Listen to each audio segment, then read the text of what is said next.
You're the boss. Special meeting of the Ellis County Board of Commissioners will now come to order. Donna, please note we do have all commissioners present. And we are going to discuss this morning the CARES funding. And JD, I'll let you start here. Okay, very good. Thank you, Chairman and Commissioners. Today culminates a whirlwind of activity that has gone on, and I think I have received feedback that we'd like to shoot for an hour anyway, so we'll keep things moving along very quickly to leave time for what might be the major items of discussion for today. Quick recap, I am on page 3. On page 3 is the presentation. So the county is in receipt of $5.7 million. The types of funding that can be used are for reimbursement and for a direct aid plan. And in the direct aid plan, the county can develop plans for how they intend to use the funds. And so with that in mind, we have a time constraint of a timeline that the state of Kansas has issued to us.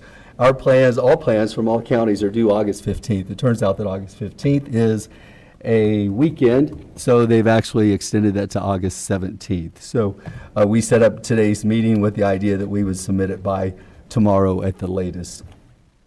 The item 3 just shows our critical path timeline that we have been dealing with at the local level, and also that August 15th correlates well with what we have been trying to accomplish. Like I said, it was a whirlwind of activity. A whole lot of things had to happen in a very short amount of time. We had to form the group. We had to get information out and communicate as best as we could with the whole community, get applications in, review the applications, and put together a program on top of that. I would like to thank the group that we called the Think Tank. And I'd like to very quickly run through those folks as a thank you for all their hard work. We had Brant Rice from the Ministerial Alliance, Brian Brady from First Care Clinic, Corey Burton from the Ellis School District, Darren Myers from the county, Donna Krug from the Extension Agency, Doug Williams from Grow Hayes, Eddie Herman from Hayes Medical Center, Erica Burgess from the Ellis County United Way, Jerry Mashad from Developmental Services of Northwest Kansas, Kent Michael from the Victoria School District, Linda Mills from First Call for Help. I'll skip media and come back. Mayor David McDaniel from the City of Ellis, Mayor John Schulte from the City of Victoria, and Mayor Kevin Beaker from the City of Shinshin. He was invited. I don't believe he was able to attend the meetings. Melissa Dixon from Visit Hayes, Michelle Morgan from the Northwest Kansas Agency on Aging,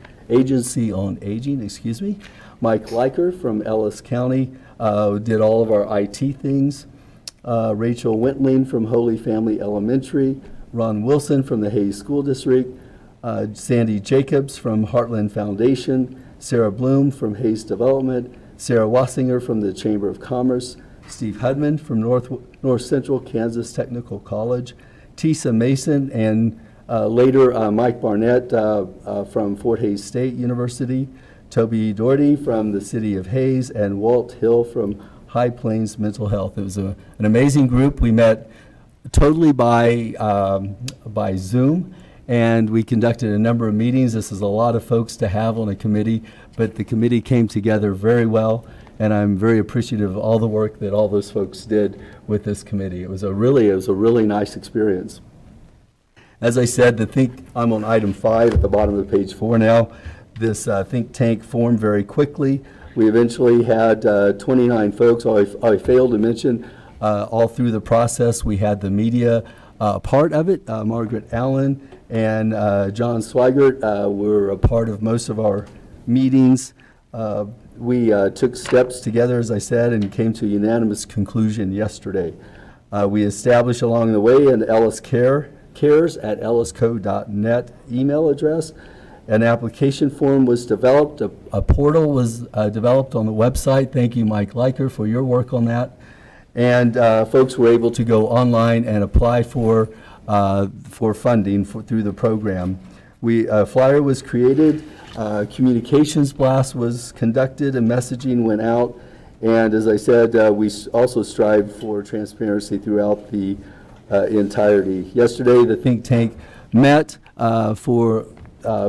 in preparation for today's meeting and voted unanimously to recommend this program to you.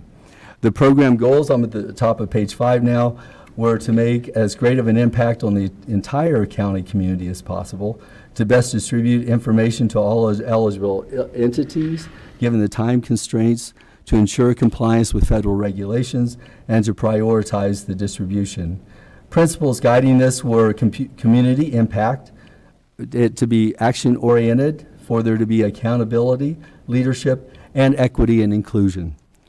The categories that were developed were basic needs, social needs. We had some discussion about this idea of socially distancing, and that perhaps a better way to think of it would be to socially connect our community but physically distance. We also identified the category of aging needs, educational needs, and healthy minds. And if you wouldn't mind very quickly, because this will go fairly quickly, if you'll switch to the next page, page 6. This is just some additional information, though I don't think we need to dwell on, but I wanted to mention. We have been involved in numerous Zoom meetings with the Kansas Recovery Department, also participating with other county administrators throughout the state on Zoom meetings. Not everyone could be funded, or maybe funded to the level that they would have hoped to have been. And I wanted to mention some other funding avenues that have been made available. The first is the county has been approved for a FEMA public assistance grant. That's going to be $125,000. We should get some of our match back for some of the expenditures that we made. That's like a 75-25% match, and when we receive those back, we've worked with Jason Kennedy, and there's an additional ambulance that is needed. It's on our future capital plan that is possible that we might be able to pursue the purchase of with those funds that we would receive back from the FEMA PA grant. Again, that's public assistance. Also, we've been approved for a community development block grant, CV, presumably COVID, and that there's a flyer on that on pages 15 and 16 of your packet. Again, that funding was $132,000. It's to be distributed locally. There are 2 categories that those will be eligible for. One is economic development, which is a business with 50 or fewer employees, and a micro grant, which is available for businesses with 5 or fewer employees. So that will be coming after we get the CARES, Ellis CARES program going with the state. We're already developing that, and as I said, there's a flyer that Lyle and the fire department has been working with the CVB, and we appreciate their help on that as well. Those things that can be spent on a CV grant are wages and payroll, rent, utilities, and inventory. So we'll have more information rolling out fairly quickly on that. And then another area of funding is what's known as Round 2, the Sparks Round 2 from the state of Kansas. I've included on the last page, page 17, a email that I received just yesterday on this. It is just now being launched, and so businesses can apply directly to the state for that funding, and it is a first come, first serve, and I think Doug Williams has been participating with them on that as well. And I don't want to steal your thunder, Doug, but you can talk about that later if you like. And then we did in number 16, I'm not going to dwell on them, there's just some questions that we did pose directly to the state. One of the questions is on the CAD system, and there is the response that we received regarding that purchase that we'll talk about in just a little bit. And then finally, I was just going to mention the process. Once the commission approves the submittal, that will be finalized and submitted to the state this week, hopefully by tomorrow at the latest, maybe today even if we're ready.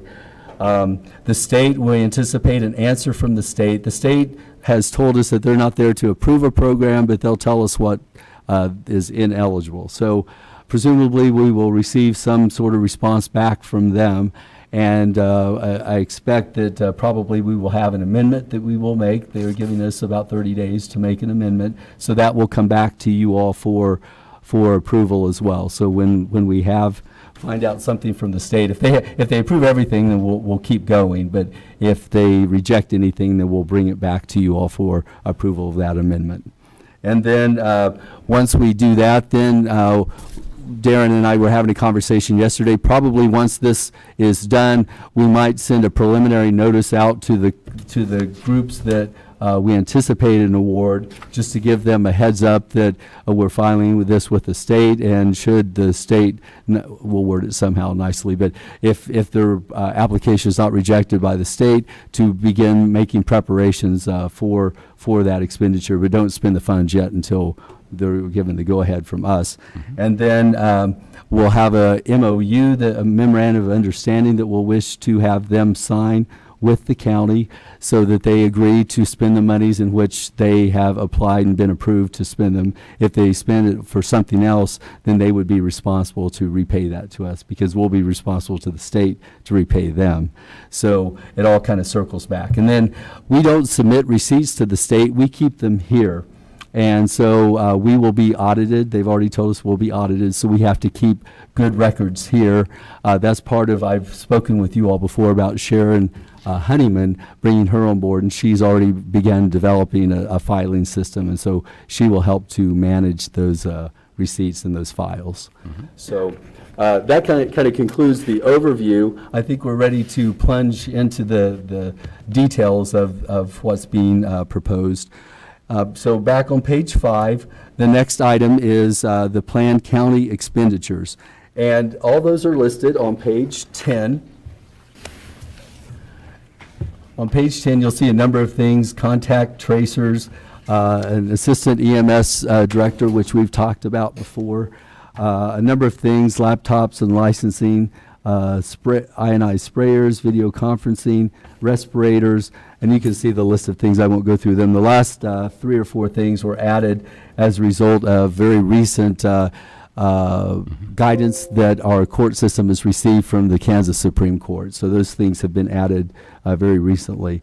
The big item in this is the CAD RMS system, and I would like to turn it over I think we have some folks here today that would like to visit with you about their thoughts on the CAD RMS system, if that's okay. Mm-hmm. Sheriff, would you like to go first? On the CARES Act, is that what you'd like to on the RMS system. Okay. The RMS system is a system that we've had for about 20 years. We currently, prior to this, we were looking into the system and had found with the COVID thing that it was a little dated. It doesn't provide those needed things that we're needing nowadays with the COVID to document properly. It is a system that will, with dispatch, will provide the needed information without putting it across our airwaves. We can do it it's a true mobile system for our law enforcement, EMS, fire units, so that way we keep the privacy of those people that may be positive for COVID or those types of things, but still provide the safety for officers, fire, and EMS. The other thing that it does is it provides a much more efficient system for us in that sense. I don't know of any other system at this point in time that will tie all of our agencies together so well. Between EMS, fire, and law enforcement, I have spoken with Chief Don Scheibler about this.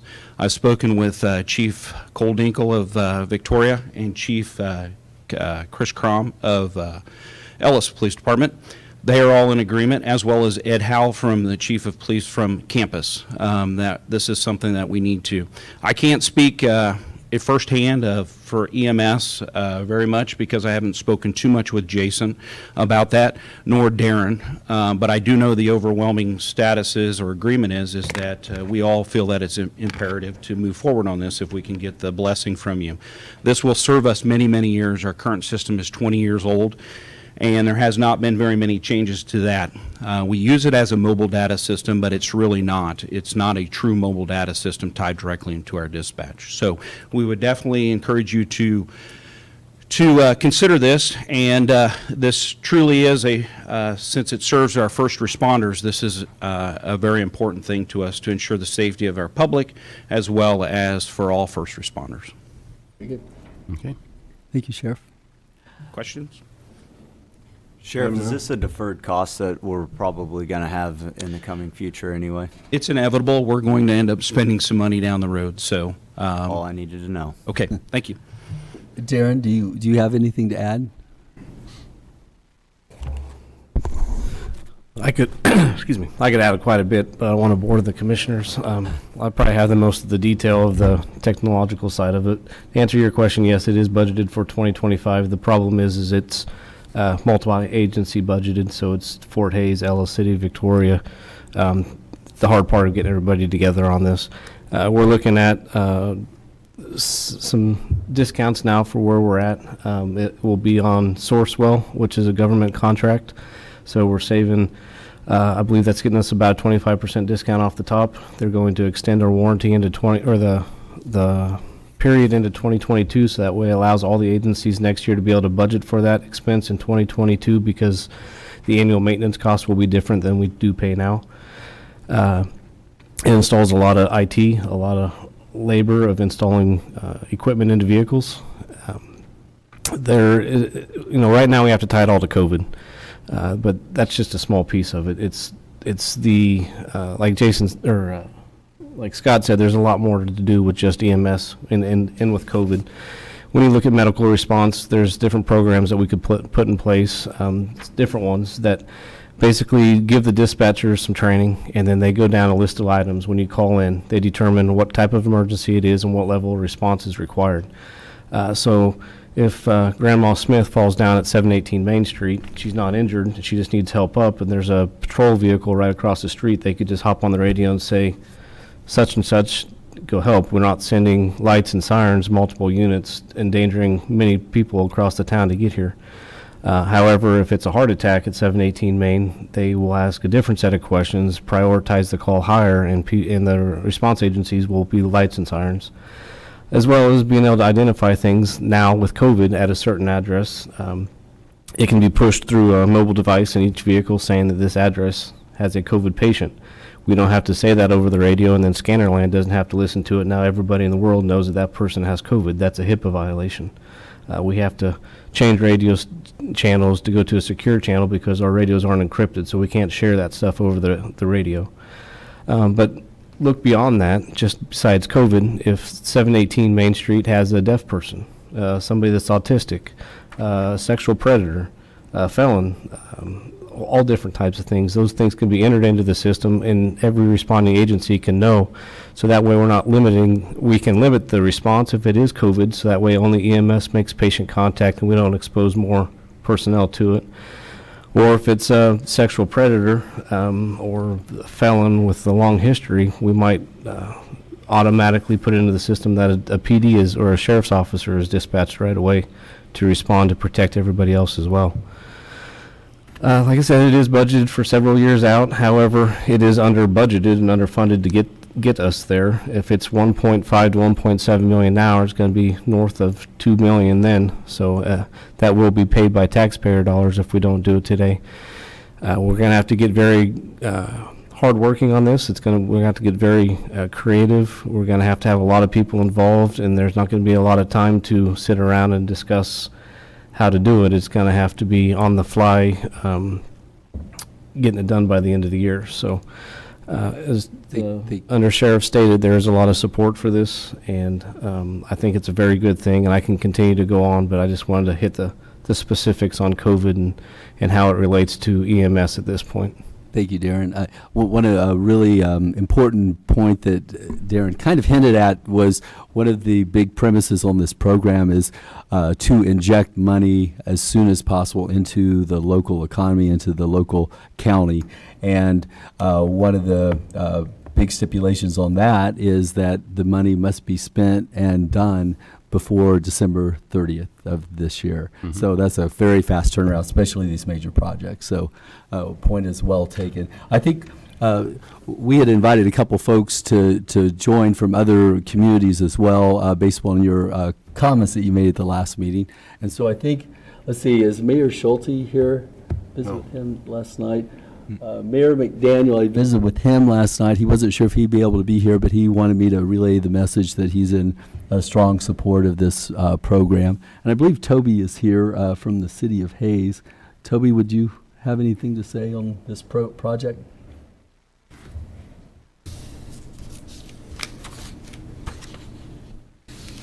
Toby Doherty, City Manager of Hayes. I can't add anything on the specifics of it, but I have visited with this at length with Ryan Higgins, Fire Chief, Don Schreiber, Police Chief, and then Jeff Ridgway, who is our Communications Lieutenant in charge of dispatch.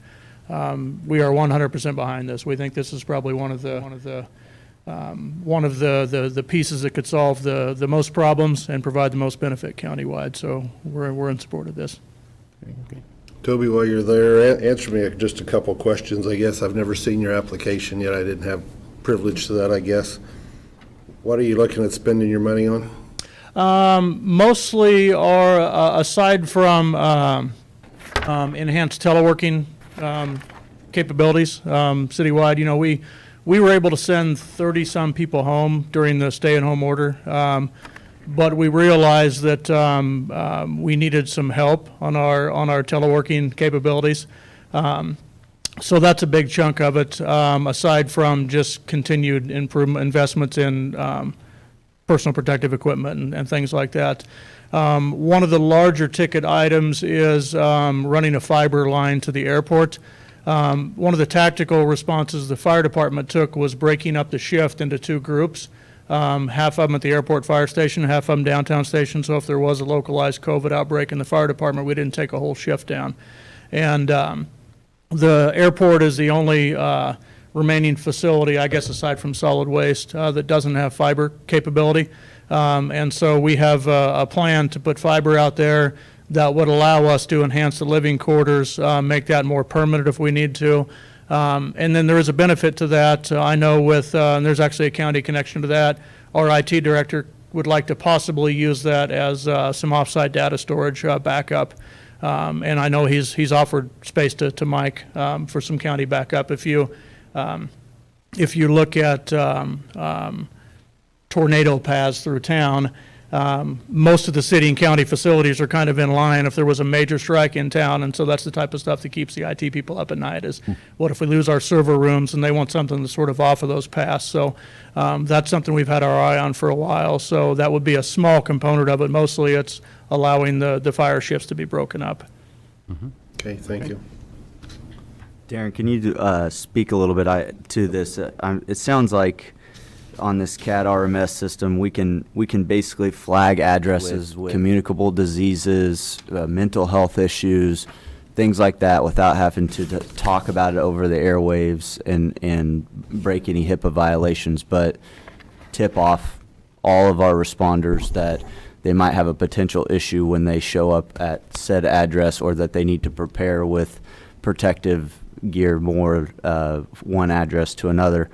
How does that tie in with our health department giving that information, same way High Plains Mental Health, things like that? Or is it that our police officers go in and now we have a address that they can flag as, hey, we might have a potential issue with somebody mentally, physically in this address that we would like to be aware of before we show up?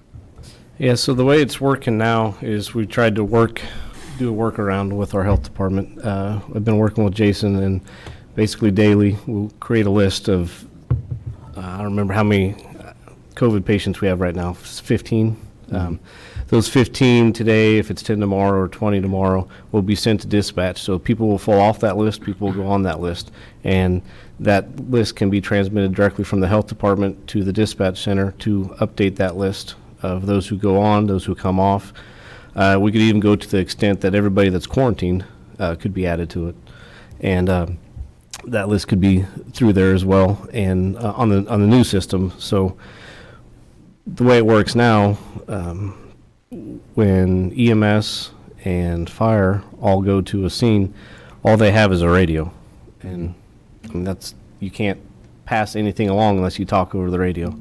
Like I said, the radios aren't encrypted, so you can get on your phone right now and listen to all of our radio traffic, which is a public safety concern to begin with. But when you start talking about the HIPAA side of it, if we actually go to the system, it'll put a tablet device. PD and SO, they all have laptops because they can do field reporting. This will enhance their social distancing and teleworking for them because they can do reports and all that within the vehicle. But for fire and EMS, what it will do when we respond to medical emergencies is it'll put that information on the display screen, and we can have it highlighted and we can have it flash like yellow and say, COVID.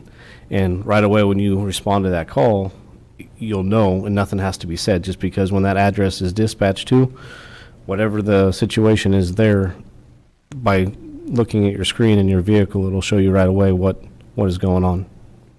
Very good. Okay. Shall we move on to government transfers? Yes, that's Okay, fine. Very good. You'll see on page 11, we've already spoken with Toby from the city of Hayes. There are $400,000 requested for government transfers. City of Victoria was $66,765. Shinshin had 3 different projects, all totaling up to $83,600, and City of Ellis was $15,299. I don't believe we have anyone else. Is anyone here from Shinshin? I don't. Oh, very good. Please come up, sir.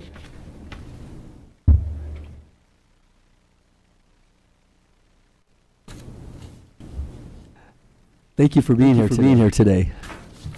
My name's Howard Sloan. I'm a CPA and handle the budget for the city of Shinshin. Very good.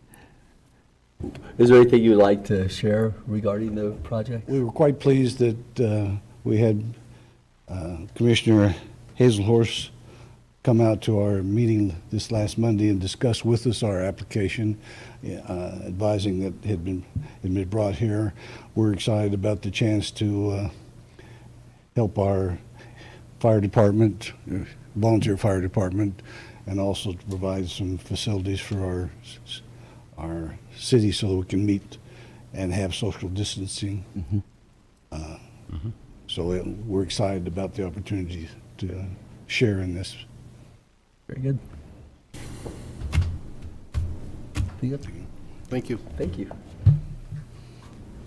Okay, if there are no other comments on the government transfers, then let's go ahead and move to page 12. Page 12 is our education component. We had a group, it was a subcommittee of our think tank. It was chaired by Steve Hudman.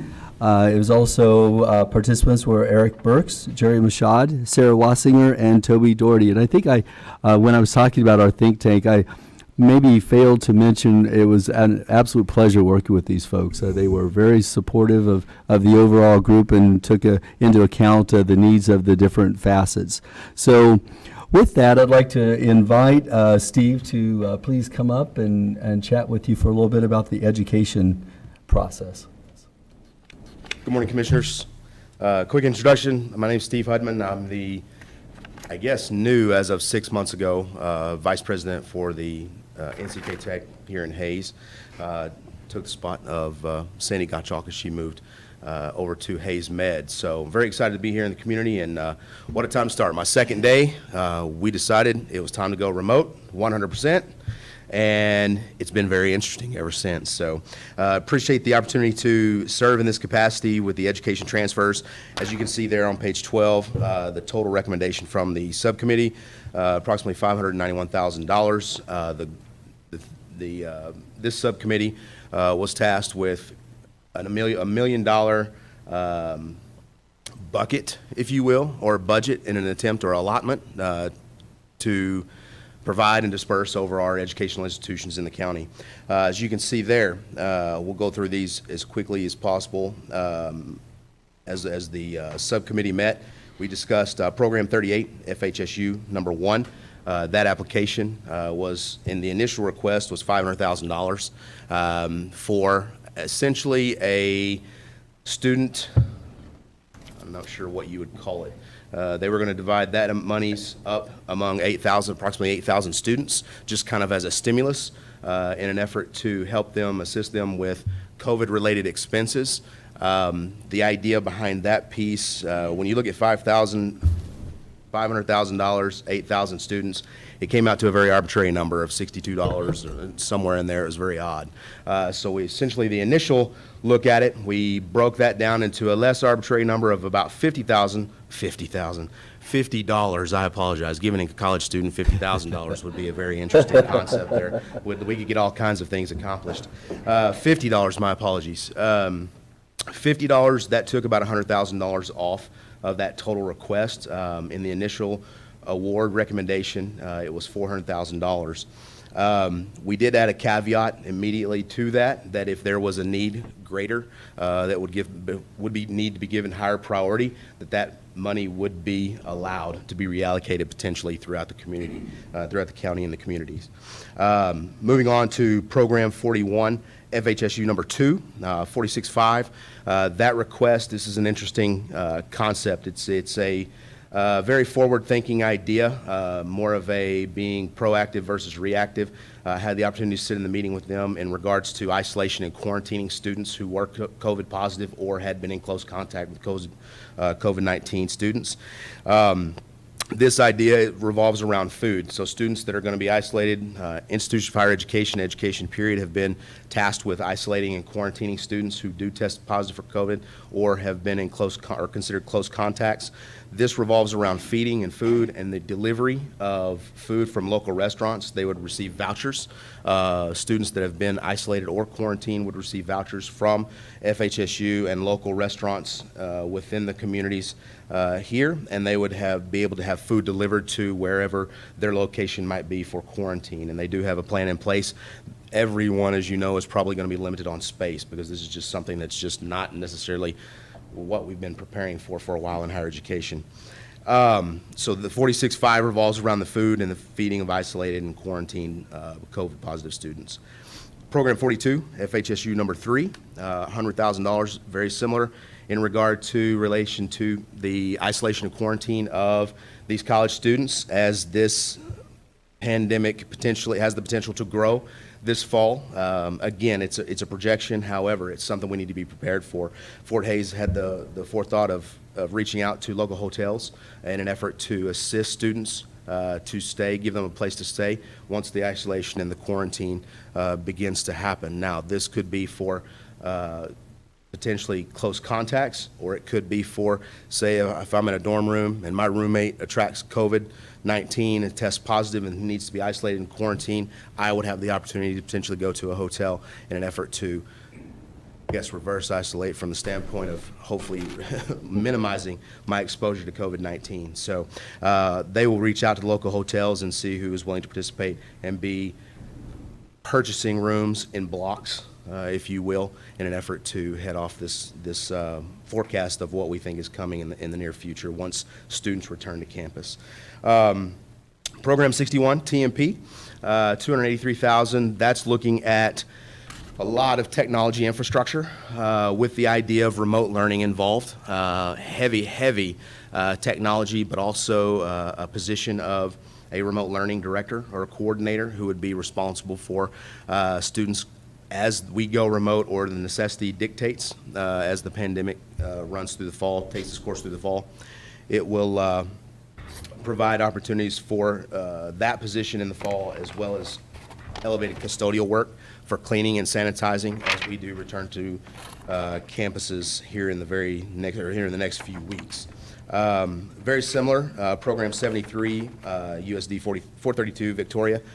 Same there. Essentially, they're looking at technology upgrades in an effort to promote and increase remote learning capabilities as we do go remote, and as well as right now as students begin to, you see an uptrend in COVID positive students, and they must, be isolated at home. They will still have opportunities to work remotely from there as well and give them that capabilities. USD 432, that's approximately $15,000 less than the initial ask, but they, at the time of our first meeting, they voluntarily lowered their recommendation by $15,000. Program 104, FHSU number 4, the revolving around the museum. This, again, revolving around technology to be able to increase distance learning distance programming for the museum. A lot of income will more than likely be will be a challenge for the museum, as high schools and elementary schools and school districts, as well as other institutions, aren't really going to focus on going off campus for field trips. This would give the museum the capability of potentially giving that program remotely. And it's also going to be for some salaries, for some grad assistants, some student workers to deliver those programs remotely to the Ellis County and really statewide, probably anywhere if they get it to a point to where they can remote distribute these programs. The only adjustment that the committee made there was for the salary allotment was allotted initially for the entire year. We adjusted that amount to cover just through December 31st to be in compliance with the CARES funding. Program 109, Holy Family Elementary. This was a request for PPE, sanitation equipment, as well as cleaning supplies.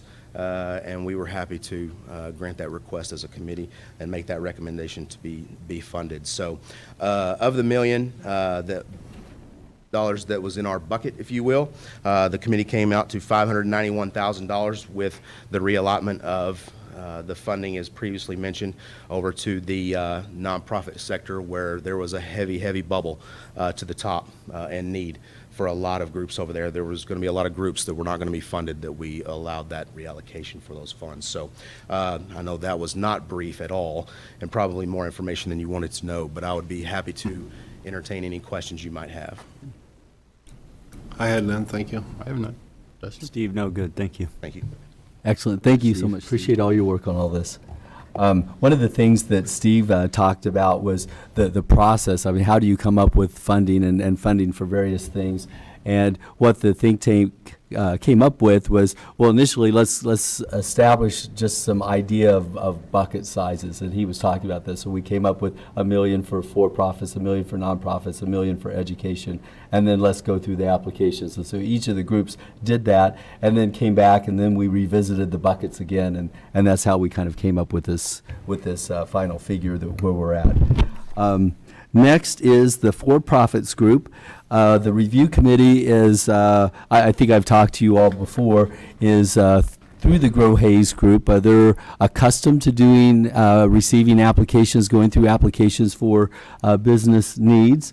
Doug Williams is the head of that, and there are a number of people that served on that. They're listed in your packet, but really appreciate all of those folks that put quite a bit of time into that, and I'll turn it over to Doug at this point. And the listing is on page 13, by the way. Thank you, J.D.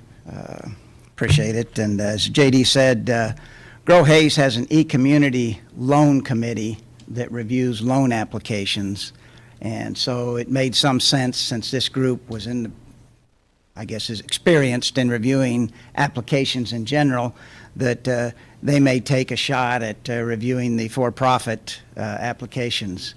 Once we saw them, we wondered why we would get ourselves into a situation like that, because it's an unenviable position when you have over $5 million in requests and roughly $1 million with which to allocate. But nonetheless, our committee went through it. We made some recommendations. Just to give you a little bit of the methodology that we used, we had roughly 50 applications, and we focused most of our attention to retail, hotel, and restaurant entities on the premise that those are the ones that have been damaged the most. It was a difficult task because we had very little information as to whether they had received other type of funding. You know, did they receive PPP funding? Did they receive EIDL loans? Were they in an industry that had specific funding coming to them?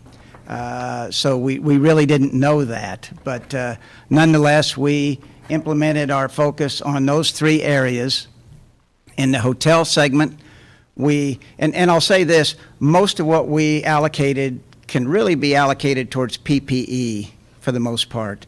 As an example, the hotels, they have been required to do a lot more in the terms of sanitizing rooms and putting things in rooms for each stay. So we put together a concept of allocating the hotels $500 per room So the larger hotels who have larger expenses in that area got more, the smaller hotels. That's why you see a difference in the hotel amounts. The restaurants, we allocated either we allocated the lower of what they requested or the maximum amount for the larger restaurants who had larger payrolls and larger expenses associated with PPE. Retail, we came up with a flat amount for retailers as well. It's a challenging equation simply because not only do we have to allocate the funds to all these who applied, but we think about all those who did not apply for whatever reason and maybe would have had they seen it, or you just don't know. There were 4 cases where we had entities apply and say that there was a question on the questionnaire that said if you don't get all of your funding, can you still achieve your project? Yes or no. There were 4 that said no, they could not achieve their project without total funding. Well, in all 4 of those cases, giving the total funding was not feasible, so the committee said we're taking a yes or no perspective and allocated nothing for those. We went back to the think tank, and I explained to the think tank that these 4 entities had asked for all or nothing, at least that was the impression. Should we approach them and ask them if they could accept a lesser amount and still complete some part of their project or cover some of their PPE? And we approached all 4 of them, and all 4 of them said that they would accept less. So we then went back and implemented them into the methodology that we used for the other people that we allocated funds to, whether it be a restaurant or a healthcare provider or a retailer or what have you. So that's the way we went about it. It's no fun under any circumstance on this because it's never going to be enough, and there are those who didn't get anything in some cases. But I'm comfortable with the decision that our committee made, and I'm comfortable with the decisions that the think tank made. I believe, given the task at hand, the time frame to do it, as well as the information that we had, tried to do the best we could. I'd certainly entertain any questions. Doug, help me out with a couple of these I'm not familiar with. Mega K LLC. That, I believe, Dean, is the Butterfield Inn. That's a hotel. Okay. How about Garden City Investments? That's a hotel as well. Clarity Consulting Group. Clarity Consulting Group is Phil Kuhn, the press.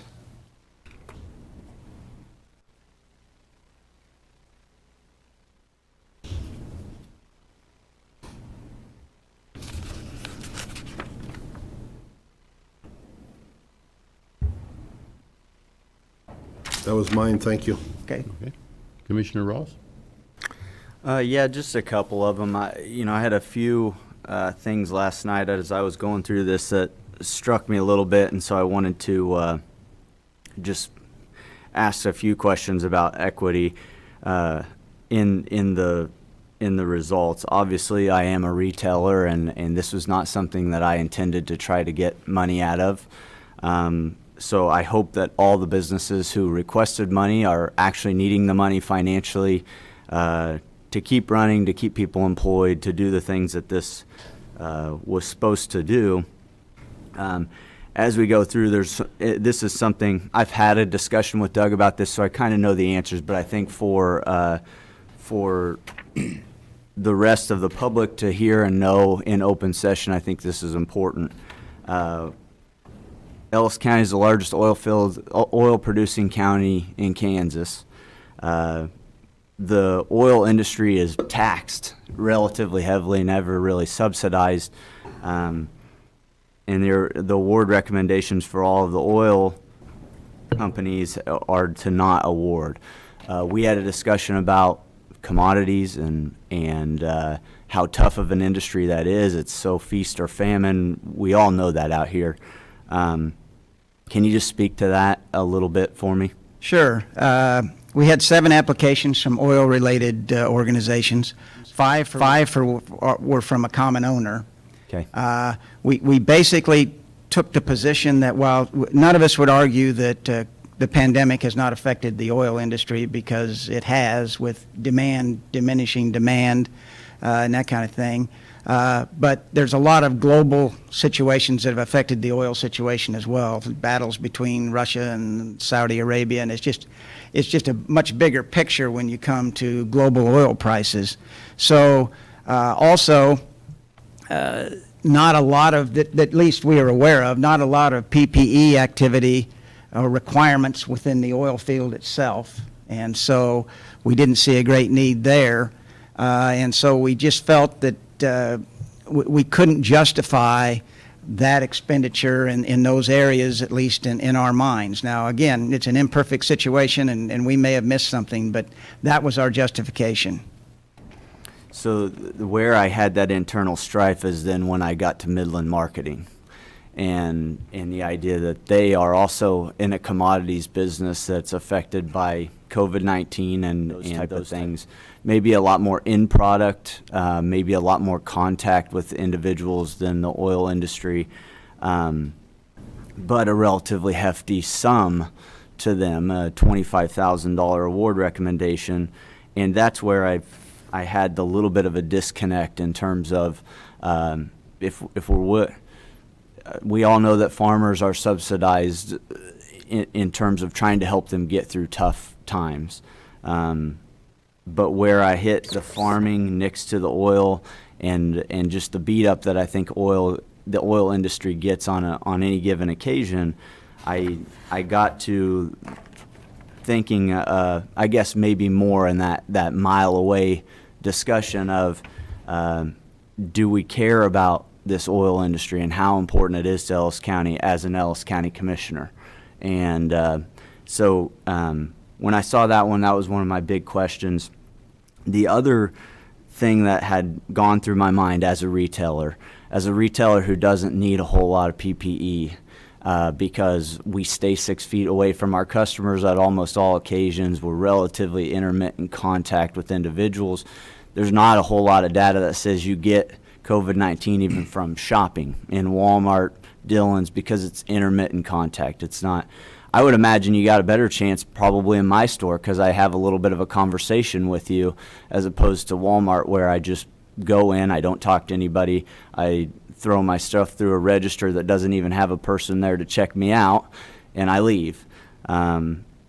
So, you know, that was the other thing. I noticed that on a lot of these retailers in particular, as I am a retailer and I know a lot of these people, these are my friends, I like them, but if they had requested over $25,000, the award recommendation was $25,000, and it didn't really have any bearing on their economic impact to the community. You know, for instance, the Hallmark store and the men's clothing store gets the same amount of money as the mall. That was, and not that I think that the Hayes Mall, I like them anymore particularly, or I use them anymore particularly, but the size of their facility, the amount of PPE that they would need, if that's the bearing, was also a struggle for me. Now, I know there's a lost revenue impact that was discussed in this too, and maybe that's more where you guys were going on retail.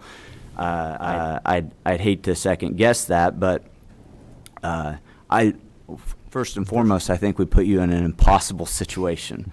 For me to know and understand that any given retailer should be awarded $25,000, I feel like I would need 4 years of their tax returns.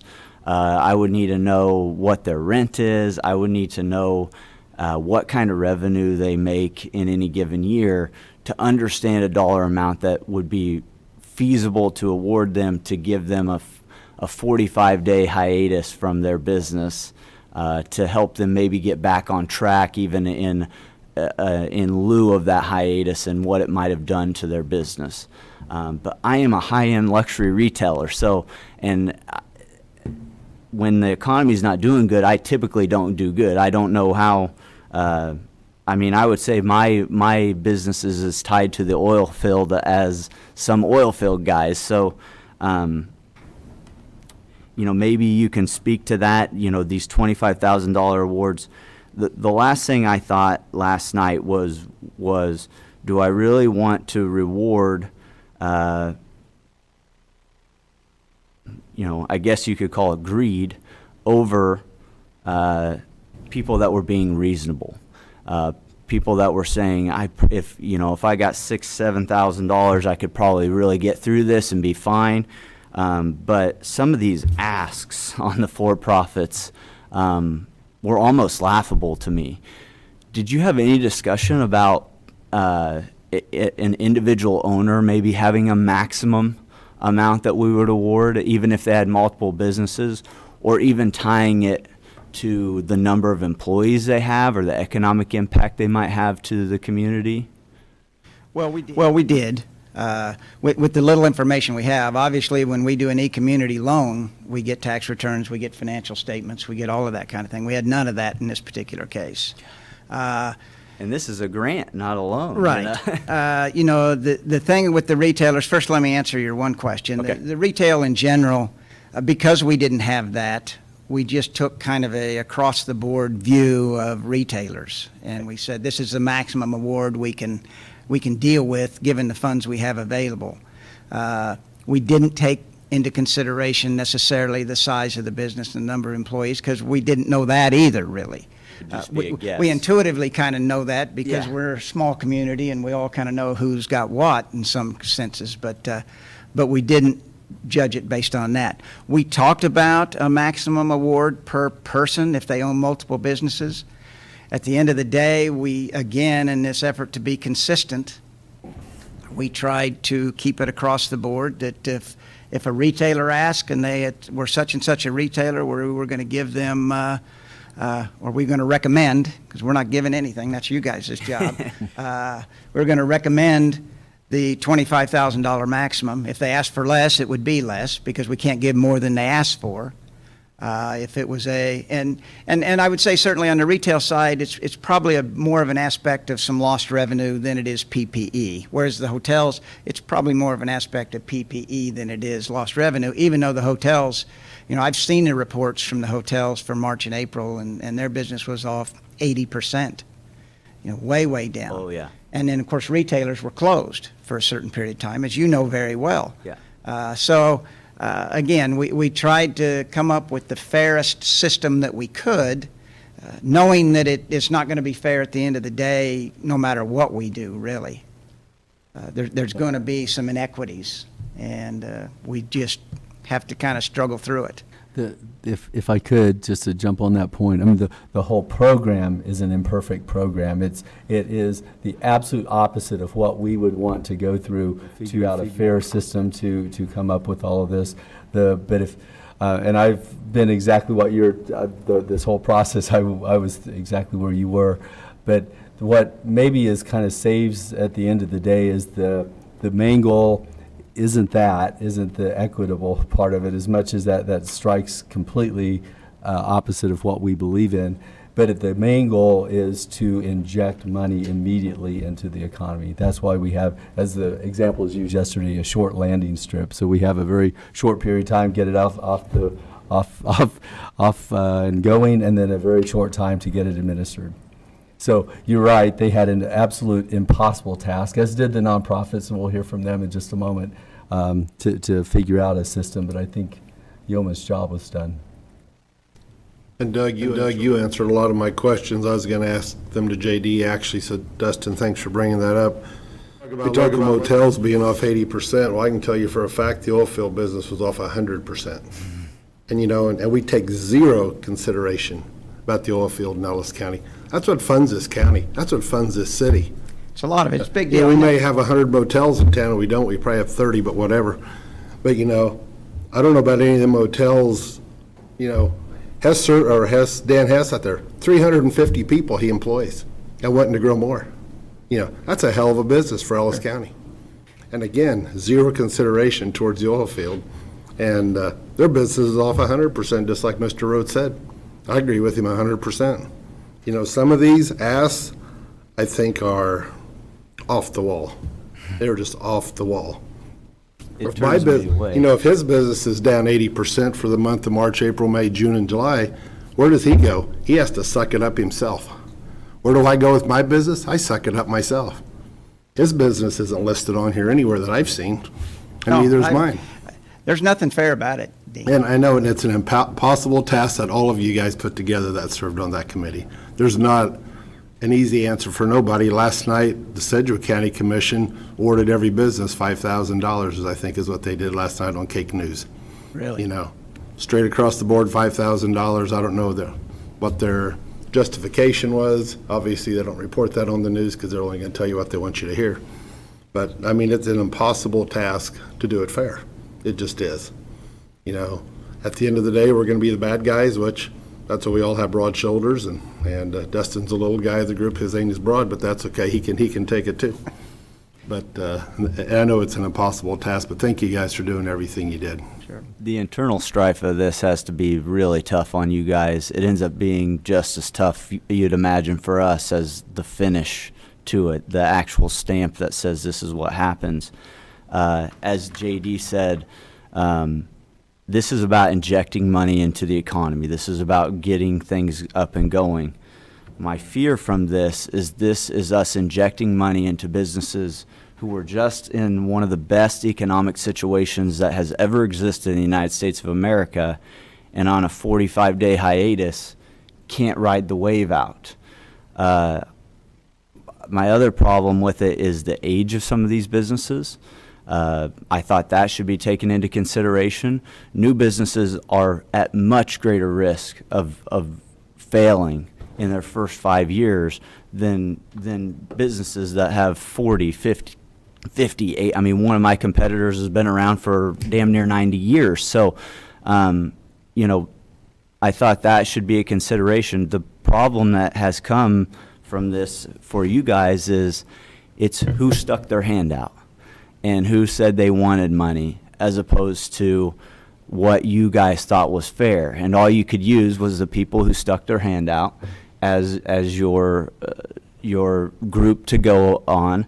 And one other thing, I just wanted to kind of go through as far as the $50,000 award recommendations. Those are mostly, it looks like restaurants, eating, thing. That's about PPE too. Is you figure they're going to have to do a lot more cleaning, that kind of stuff. Certainly a large aspect of it, and then some loss of revenue consideration as well.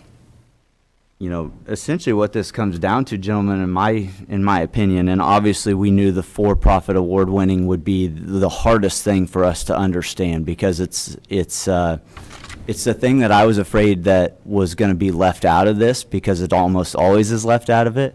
But it's because it's individuals that end up taking that money and capturing it, as opposed to nonprofit organizations where no one individual gets a bunch of the money, and it ends up being kind of equitably used to fight COVID-19.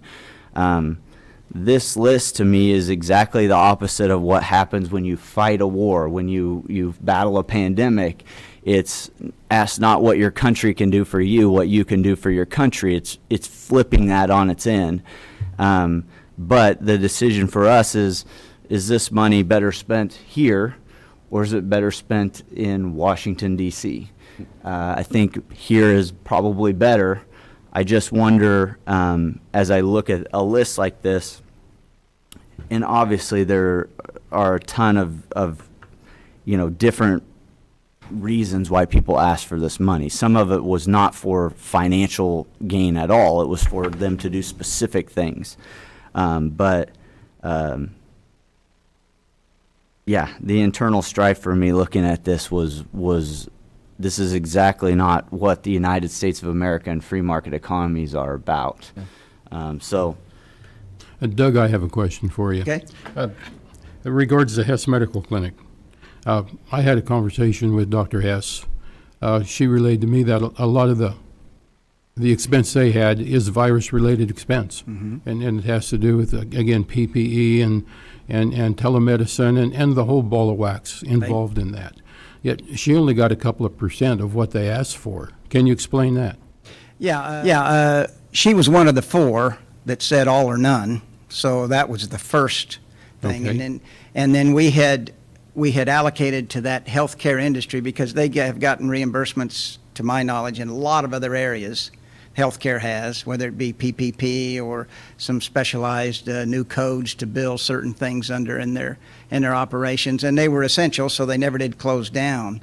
So we put a limit of $2,700 on that particular category of healthcare, and so that's what it. When she said, yes, I would take something less than what my project is, that's where it fell into the category.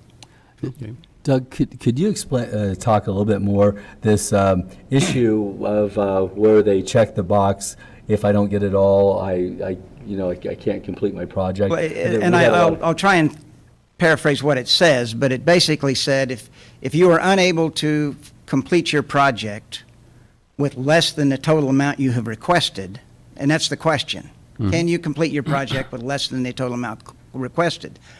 46 of the 50 said they could or would accept less. 4 did not, and the 4 that did not were the Hess Clinic, the mall, the Rose Garden Buffet, and RD Graphics.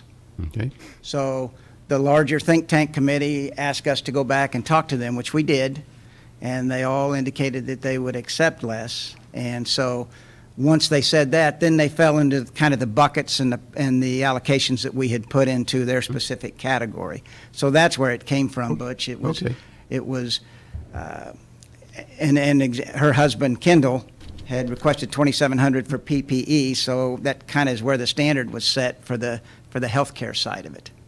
Then on the next page, First Care gets $143,000, are they subsidized by Hayes Med? I don't know what the situation is there. I don't even know what it was for. I don't know that they are. At one point in time, they were. But I don't know that their stand clinic at this point, they get federal grants to run that clinic. And I just thought it was an insult to Dr. Hess for $2,700, considering the amount of service she provides to Ellis County. absolutely, they invested heavily in this county. Yeah. It's really difficult to look at one request and one line and compare it to all the others. Sure. It really is, and I understand that. So that's why we kind of came up with categories and amounts for each, and particularly with, we don't know what they got for PPP. We don't know what they might have gotten for EIDL loans. Part of the state call yesterday that JD was talking about is that the federal government has now said the maximum award for a business is $350,000 in total for all programs. Now, how the heck they're going to keep track of that, I have no idea, because they've got programs all over the place.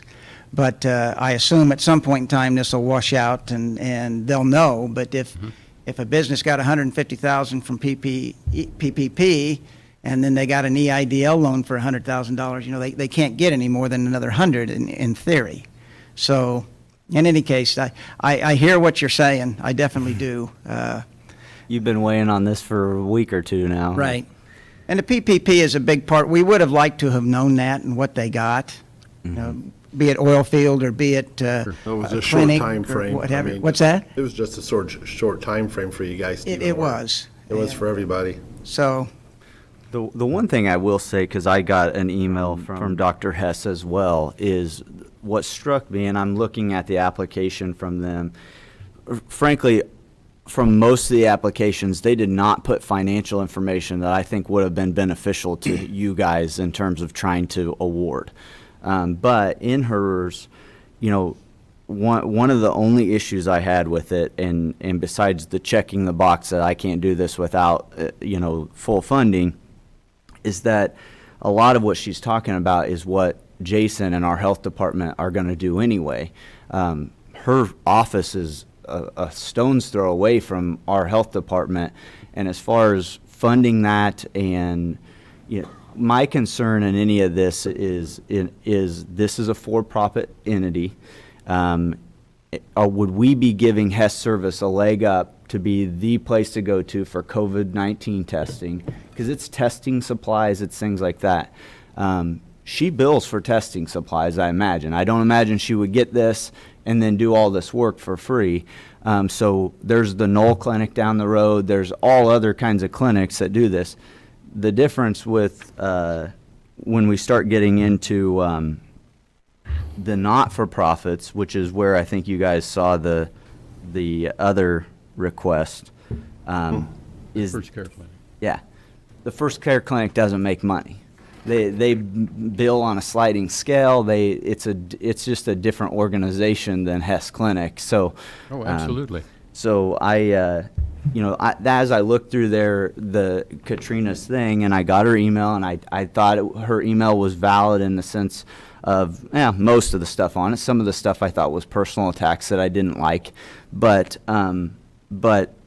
in terms of a not-for-profit type entity versus a for-profit entity, giving them all kinds of equipment and stuff, I could imagine if I was Knoll Clinic, and I'm just looking at this list in terms of a business owner. If one of my competitors for any of my business, and there is a competitor to one of my businesses on here with a very large sum of money that's going to get given to them, I think that we got to talk about them giving them a leg up in what is supposed to be a competitive market, and in that competitive market, they are supposed to compete equally with everybody else.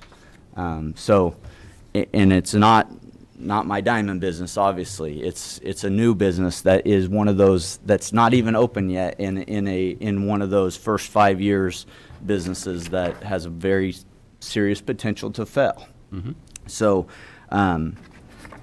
looking at that, I just saw what she was requesting as a thing that the county already does. And that is, we test people for COVID-19. The hospital tests people for COVID-19.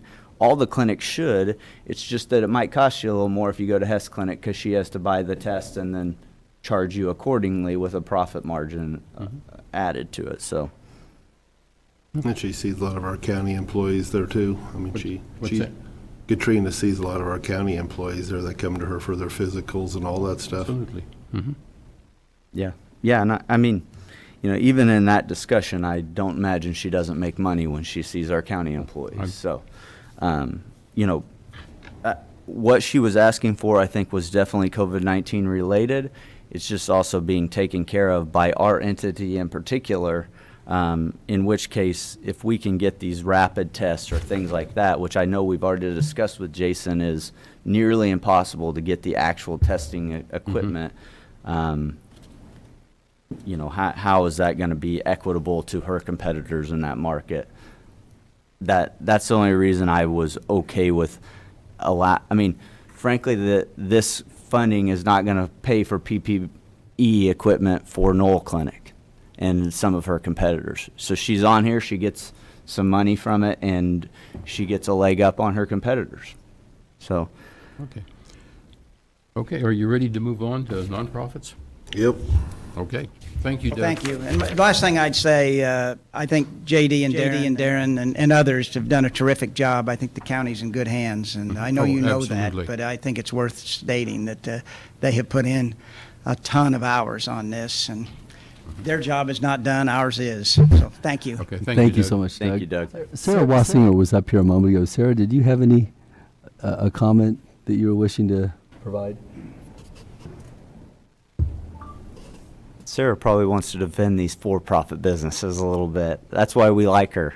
Sarah Wassinger, president of the chamber. I just wanted to kind of address the comment on the oil field companies that made requests. We did discuss greatly at length whether or not to validate those requests and what amount to give, if any, an award. Many of the requests, if you look at the actual applications, were strictly for payroll, for reimbursement to make payroll. And given the fact that most of them had opportunities to submit requests for PPP, that was a big part of that discussion. So I just wanted that to be out there for the public to know. Thank you, Sarah. Okay, well, we were just visiting about the impossible task that the for-profit group had. An even more impossible task was initially bestowed upon the nonprofit group. They, as we talked about earlier, we were talking about the $1 million buckets, and they came together and they had a much larger bucket than $1 million.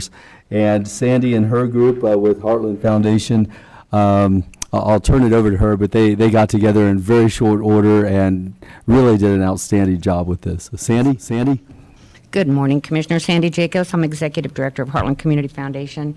Doug kind of ended with what I wanted to start with, and I really want to commend your staff and JD and the work that they did. I've worked for 5 years on doing stuff like this with $50,000 a couple times a year. Somebody gives me $5.5 million, it's a whole different world. I was in the enviable position of initial run-through, and you get to see the one page that, it ended up. I could bring you pages and pages and pages of columns of how we went through it. Initially, we had $1 million. We came up with $998,935. And then I went crying for the rest of the money. I said, we're done. We got $600,000 to nonprofits that we don't have the money for.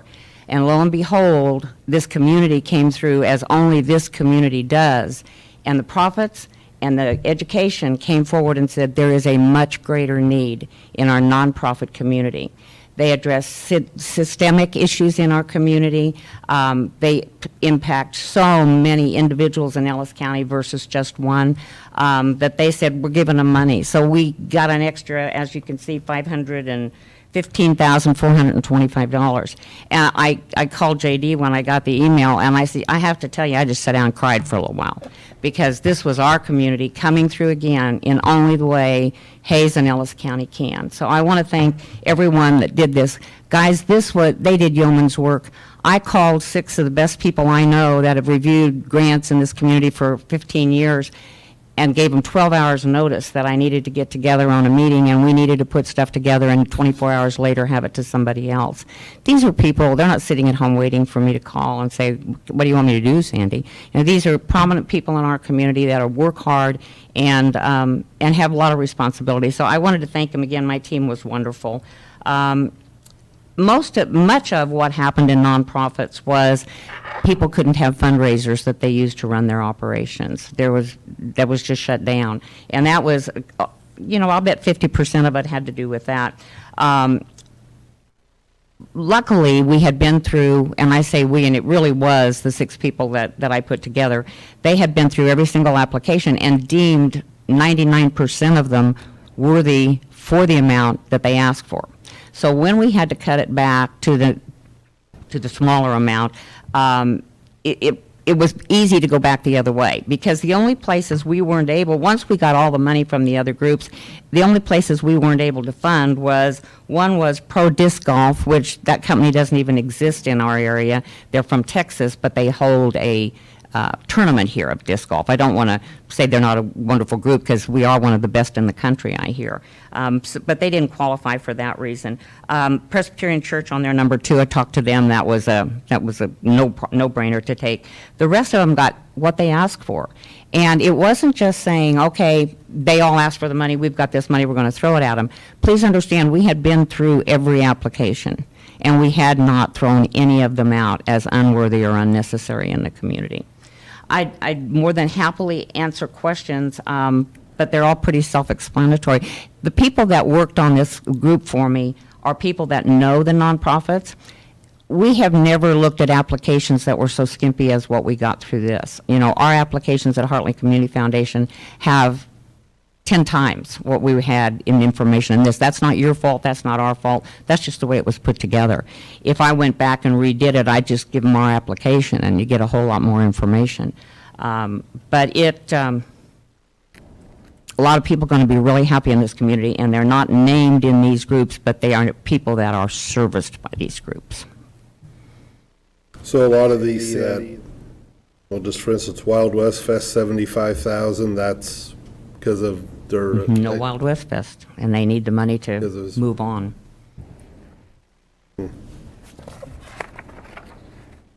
First Presbyterian Church, I know you just mentioned that, they submitted 3 applications, you recommended 2 of them, is that for fundraisers also? Can I have somebody come up here? Sure. Sarah Bloom was part of this, and I didn't get into it like all of the other people did. And I'm trying to remember what. That was the daycare. They're actually having to redo a daycare. They're closed the daycare up there and starting over again. That was the number 2. I think, Darren, don't you have them, Darren?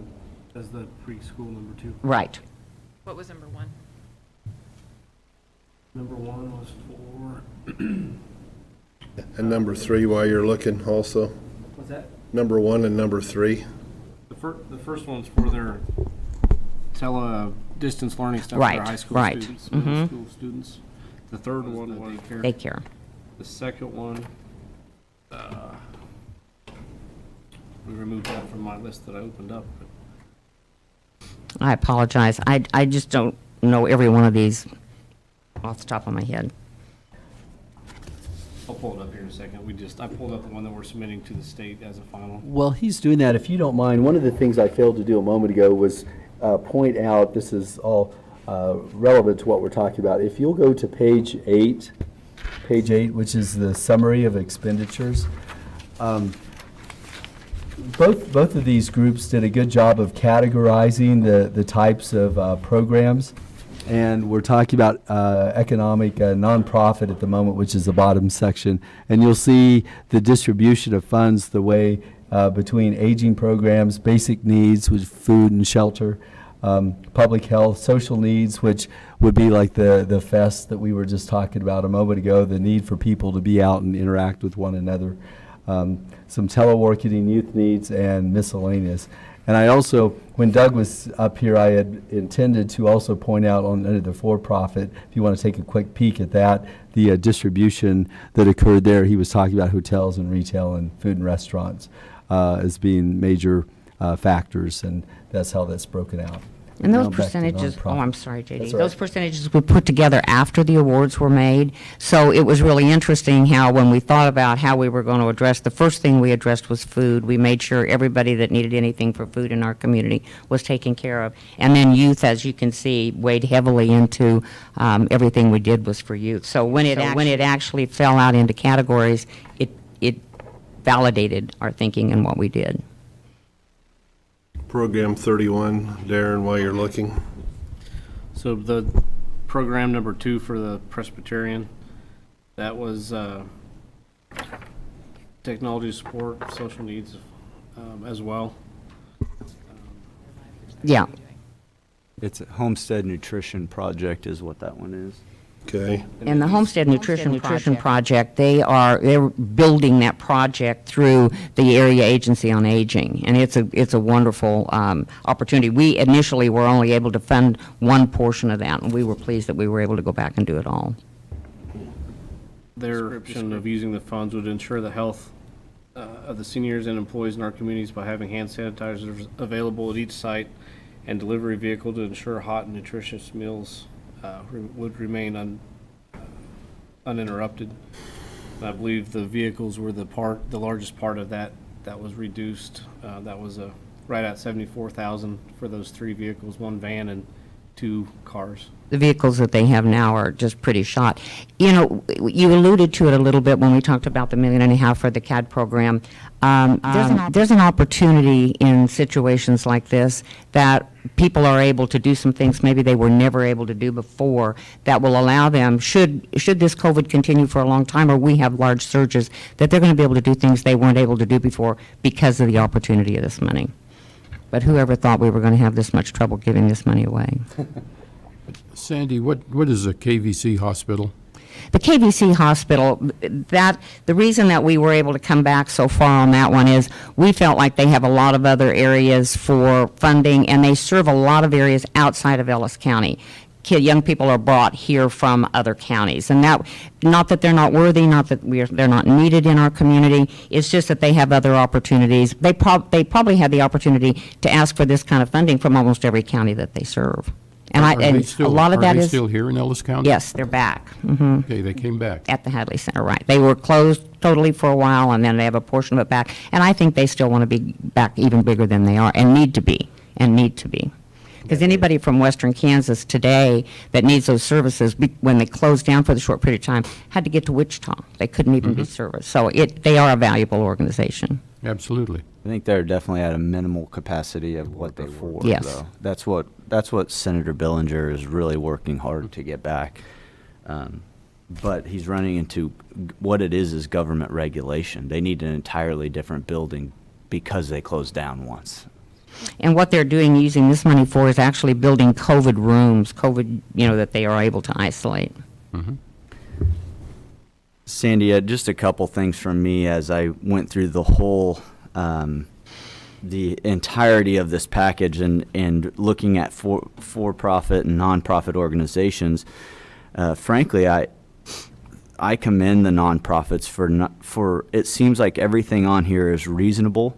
It's actually under what I think that they should have asked, and that's a big question that I have. And from the other commissioners is, I know what kind of money, what kind of budget DSNWK runs. To ask for this small amount of money to help them get back and running in an organization that does have to clean things, does have to protect people, does go into people's homes, I wish I could give them more money. I don't know how that works, but frankly, it seems more equitable to me to take care of the people that DSNWK are taking care of. We obviously fund them as a county organization. We get to hear their organization come to us every year. But with that large budget and them only asking for this amount of money, I think I might have been okay with 5 times this amount of money for them, knowing what losses they take, how hard this can hit them. They are a lean organization. I know what they pay people, and you have to love the job because you are not making enough Absolutely. money to do, to live in a living wage. And these people work their butt off for, some of the most vulnerable people in our society. And as I look at COVID-19 and the mental health impact that it's having, I looked at them as somebody who I thought was deserving of, we have to protect ourselves from all the people that we take care of and vice versa. And so that's my hard thing with Hayes Senior Center. I would have been happy to fund them a seed money to buy land on this thing so that they could put up a bigger senior center and be able to social distance, as they are actually an impacted population from COVID-19. Going back to the for-profits, it's funny, there's a checkbox on whether or not your organization serves an at-risk population. A nightclub yes, they do. So I had a lot of struggle with that. I have, in my younger years, I don't go to this place as often, but while I was in college, I do not remember a whole lot of senior citizens in there dancing with each other. And I just thought that I like to reward honesty. I honestly was more impressed with the applications when they said it is not an at-risk population. We just took a hit because we couldn't do these things. I struggled with alcohol as being something that we subsidized. I don't think anybody, besides maybe Gella's, because they sell all their beer in a restaurant, took a negative impact from COVID-19. I know a few liquor store owners that have done extremely well through this process. So if you're a distributing company, I struggle with you as well. And the idea that you're serving an at-risk population with beer. So as much as I love those organizations and I think they're important to our economy, when I saw the senior center wanted under $5,000, and we know the economic impact of retirees in Ellis County is the #1 impact financially to Ellis County, over $150 million more than government. JD, can we offer them more? Can we do something to make this more equitable so that one person doesn't take home $100,000 from this and has their accountant forward it into an Escalade, and we get money to people that need the help and need to get through this? I'm sorry, JD, I wanted to throw in real quickly, because I really am in tune with what Commissioner Rhodes is saying, because people, again, I come back and say, this is the community you serve. What an amazing Yeah. group of people. But High Plains Mental Health, who has had huge struggles through this process, actually had an initial request of $59,000. I had a conversation with Kaylee Connor, who actually wrote the grant and is pretty amazing in that herself. And in the conversation, found out she can't spend the money by December 31st. So she took $44,000, which was part of a new program to help people in these situations, and we had to scale it back to this $11,000. So, you know, as much as I didn't envy the other committee, oh my gosh, if Doug isn't a drinker, which he isn't, he probably started. And I'm with Commissioner Rhodes on this too. I look at DSNWK and High Plains Mental Health with Walt Hill. I mean, I really struggled giving the Wild West Fest $75,000. Everybody that had a fundraiser this year took a hit. Everybody did. So why do I want to give Wild West Fest $75,000 when I could give Walt Hill $25,000 and give Jerry Michaud another $25,000? Yeah. You know, And we struggled with that. I mean, I would think if Walt had, by the end of the year, I think he could figure out how to spend it, I'm just sure. Couldn't you, Walt? Yeah, sure you could, just nod your head. But I mean, it's company or organizations like that do this, community, City of Hayes, Ellis County and surrounding, a wonderful, wonderful service both of you and Jerry Michaud provide. I think that you probably wouldn't find anybody on the think tank that would disagree with what you're saying. Our dilemma is twofold. Number one, our enemy is not good intention. Our enemy is time, and that is the driving thing on all of this. And folks filled out applications. And your point is absolutely on spot, that there were some that just said exactly what they felt they needed to get by, and then others asked for a lot. And so then you struggle with that. But the thing is, at this point in time, these are due August 15th, August 17th. So the application that they filled out is basically 99% the form that we submit to the state. So when I say that the enemy is time, the enemy is time because we don't have the time to go back and redo their application that they filled out on how they would use the monies and have it tie out and then go back into how we're intending to spend it. Now, what I might suggest that we consider is maybe developing a list of what we'd like to do, that we might be able to do an amendment. We have to turn this in, and unless we want the state to sweep out what we don't use, then we need to account for every dollar that's been allocated to us. And so we account for that. I would suggest we let them go through their process. They kick out whatever they're going to feel like they need to kick out. And so then we will be left with a certain amount of money that we can allocate. At that time as well, if it is the intent, maybe the think tank could get back together again. If you give direction, hey, we'd like to relook at a few of these allocations, this is your task. And then the think tank could maybe go about beefing up some of those applications and can re-request from some of them some additional information for consideration. So that might be a way to solve both the time dilemma, but then also the moral dilemma that you all are in, and we're all in. There's a lot of these that are related to quality of life issues, and if you've heard me I talk about quality of life a lot. I have Sarah Bloom standing here, who is the director of Downtown Hayes Development Corporation, had lost funding of $59,000, which is less than she probably would have lost. Well, by the cancellation of another event, we're now at $95,000. Mm-hmm. So it doesn't get smaller; it just gets bigger. Mm-hmm. And I'm sure. I don't know how you would ever task someone with going back to this list and making the decision, I want to call them and see if they need more money. I think you just have to decide that you had X number of dollars you wanted to put in the nonprofit community and have people reapply, those that did and maybe even some that didn't. And you're so right about how they did it, because you can tell by the cents that they add on.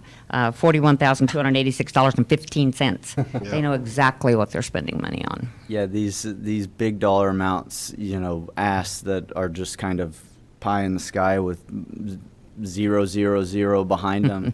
I think the grant process is not easy for for-profit owners. Right. We've never been involved with that. We don't understand it very well. I think there's a lot of devil in the details with this money that I would 100% caution these for-profit businesses when they get it. I would really like to see the legal document that we're putting together, as far as how it looks and what they have to agree to pay and what it actually goes for, because I would hate for these people to spend it or not spend it properly. But if that's the process, is an amendment process, and time is our enemy right now, and we had a vibrant organization that was put together from all parts of the community that unanimously said this is the way we need to go right now, I hate to set up here, I guess, as a commissioner and second guess them over their weeks of work. Although I imagine they want months of work to do this kind of thing. Please. If we can buy time by doing this, I'm fine with that. As they are, and as I imagine you two are, I don't think this is perfect. I don't think perfect is a thing even that exists on planet Earth. I think that's only for after we die, but I think that if we can amend and we make sure that these people know that this might not be the exact amount of money that they're going to get and not to plan on it, I think that we can give direction and do a little better whittling down to make sure that this comes out equitable.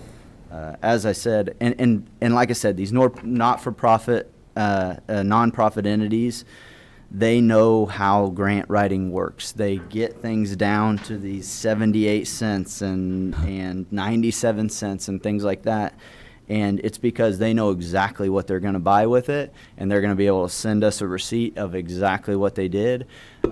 For instance, I'm on the DHDC board. We have an estimate of how much we're going to make from each event.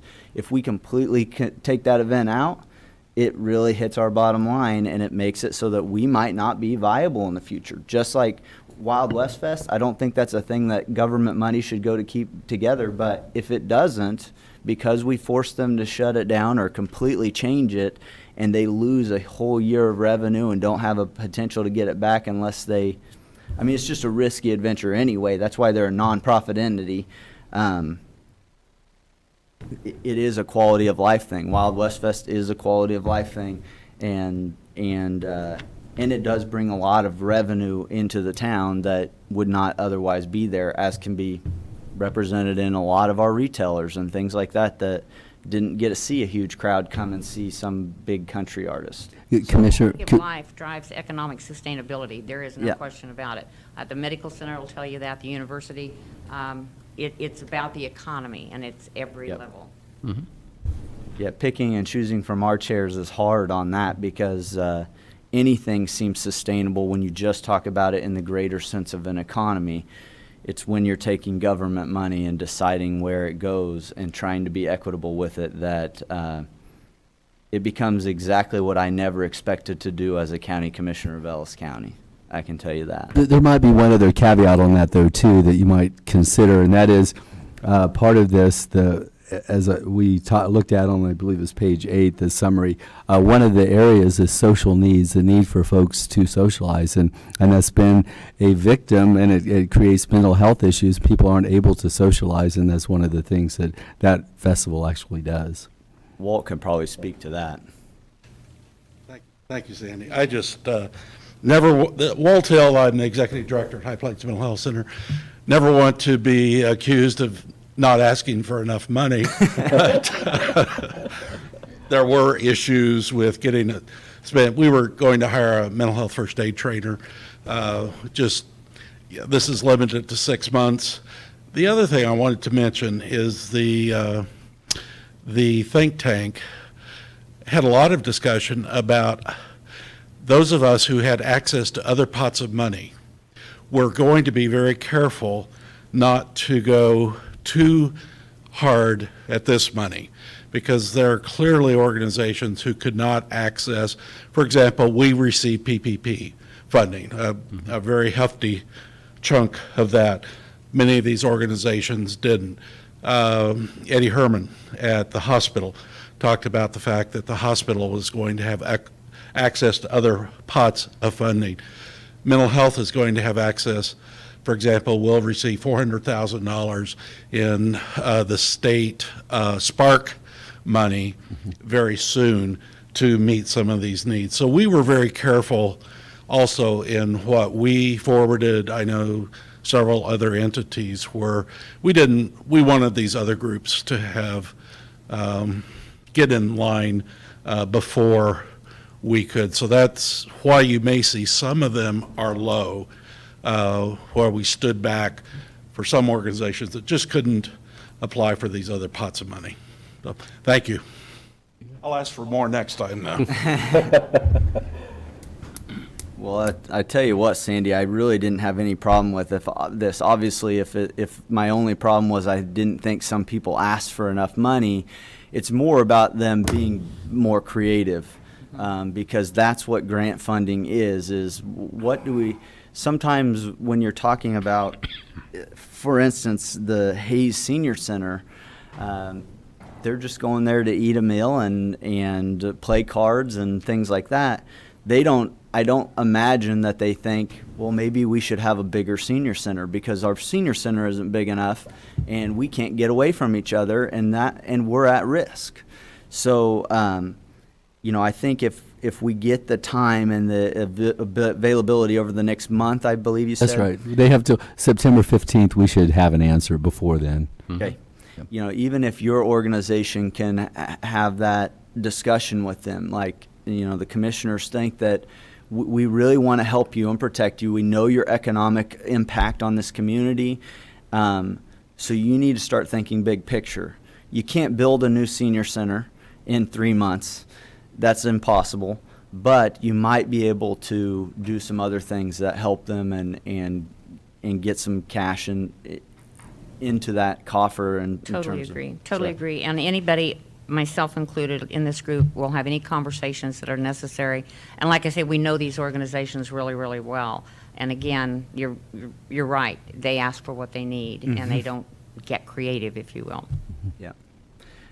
My big question on this then is obviously the for-profit entities, and as Dean alluded to, some more equitable type of giving of for-profit entities. Looking at this and the businesses I own, it's not the type of thing that I would ever really want to do, but I imagine being a county commissioner of Ellis County might have cost me $75,000 in grant funding. It's not a big deal. I would never want the money. I want to help fight this in the sense that I just run my business as well as I can and work through it. But Doug, would you be interested in that task of trying to figure out something a little more equitable, or are you burnt out on this? Well, I guess my question would be, what do you want us to do?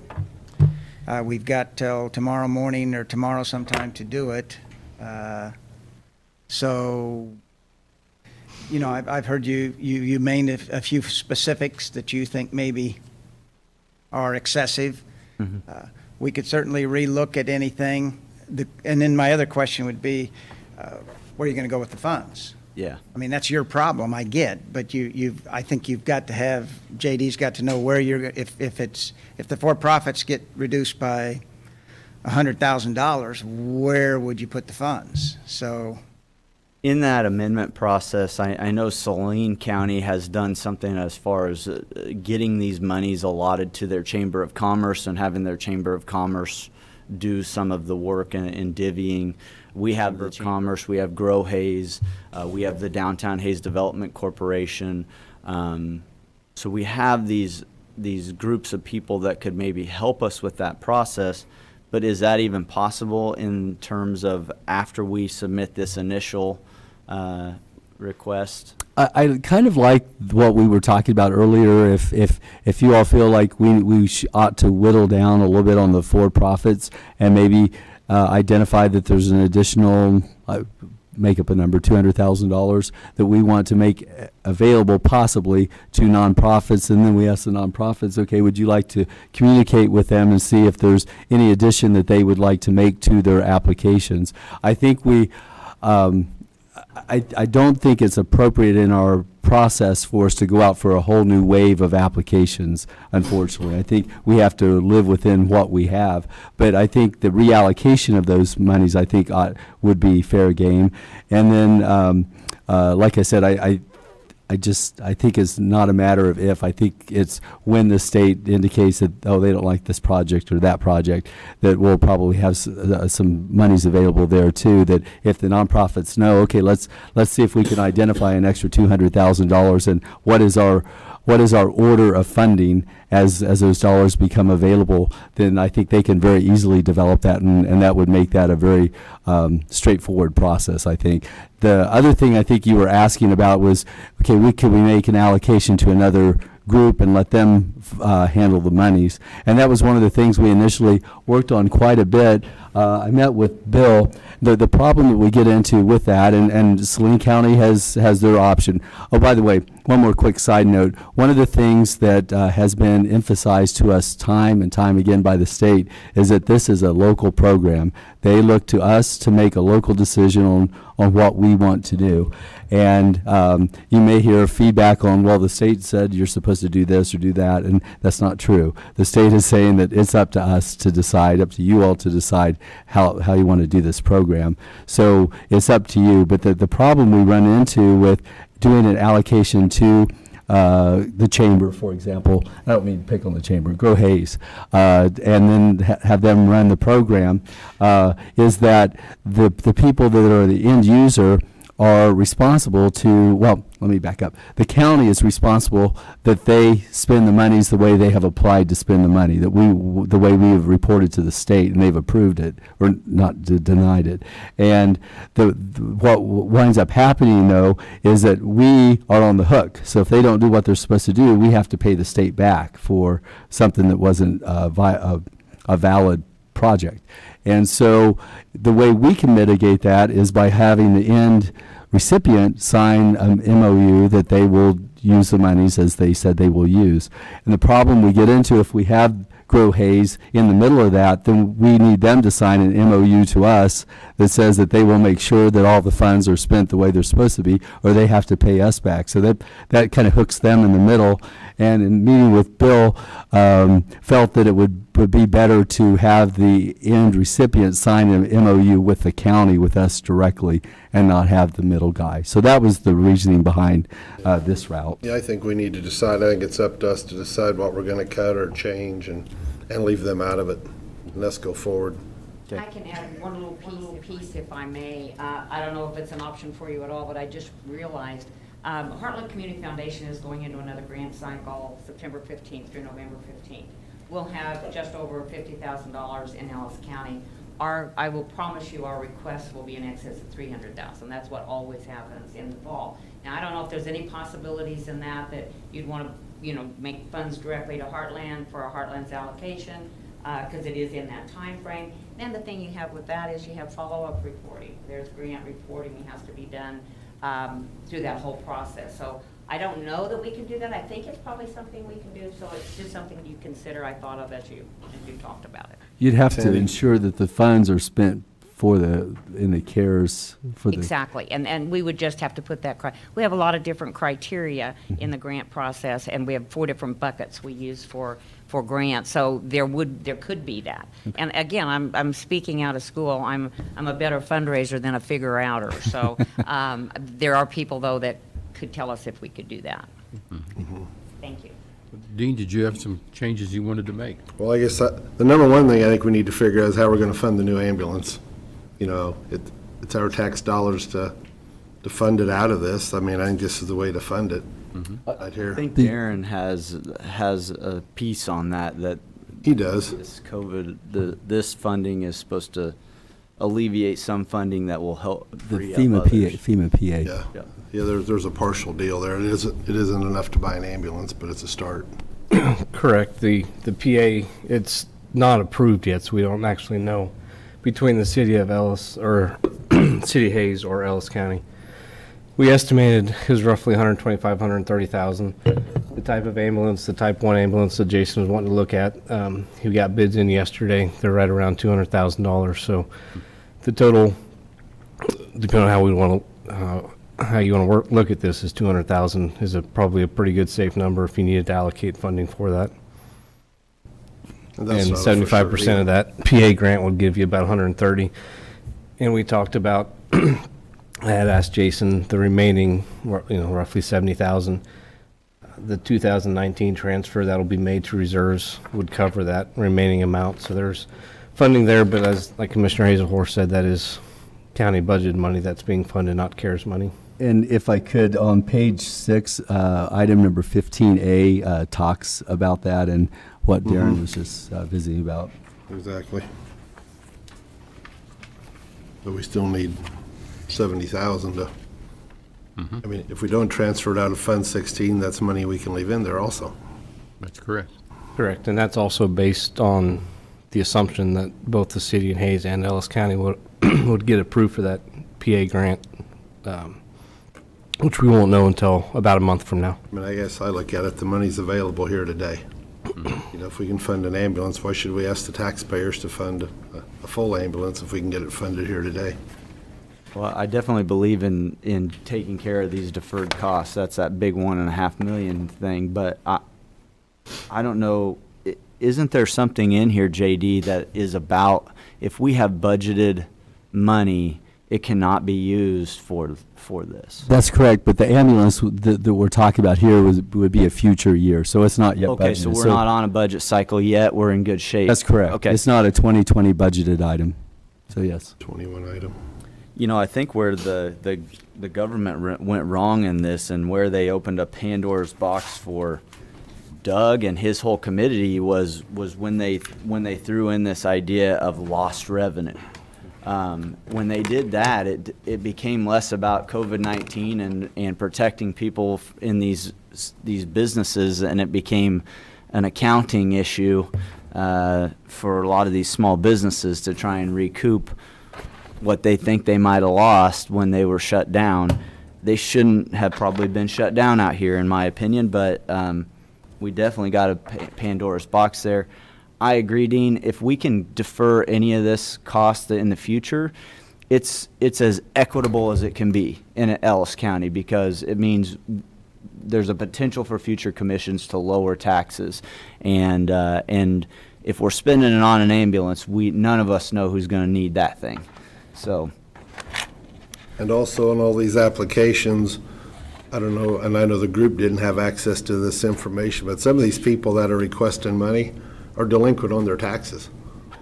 Could I address that? Sure. So yes, that came to my attention earlier this week, and I did submit, and that's one of the questions, actually the very last question that we submitted to them was asking for guidance on those that if they are delinquent, and they said that we can't have these funds go directly to that to pay back taxes. However, we could envision, and that was one of the things I was going to ask you about later on the MOU, if we should require as part of our release of funds that they be current on all tax obligations. It seems like a reasonable thing to me. I believe yes. Yeah. Yeah. So Sounds there good. are 3 that I'm aware of. So what would you cut off here, Dean? I mean, here's my thing. I think we need to come up with about 120,000. I think we need 70,000 for an ambulance. I think we really need to look at Hess Clinic, funding that back to 50. Okay. And out of there, I'd go through motels, restaurants, whatever. You know, I mean, some of these places are getting $50,000. I know Dustin alluded to a lot of these businesses getting $25,000. I mean, Do you want to cut 20,000 off the $50,000 ones and? I think Just we go can, down the I line? mean, you could probably just start at the top if you wanted and work your way down. I know Dustin, he made that comment right away, just about, you know, he's a prime example. He's on Main Street in Hayes, Kansas. You know, his name isn't on here.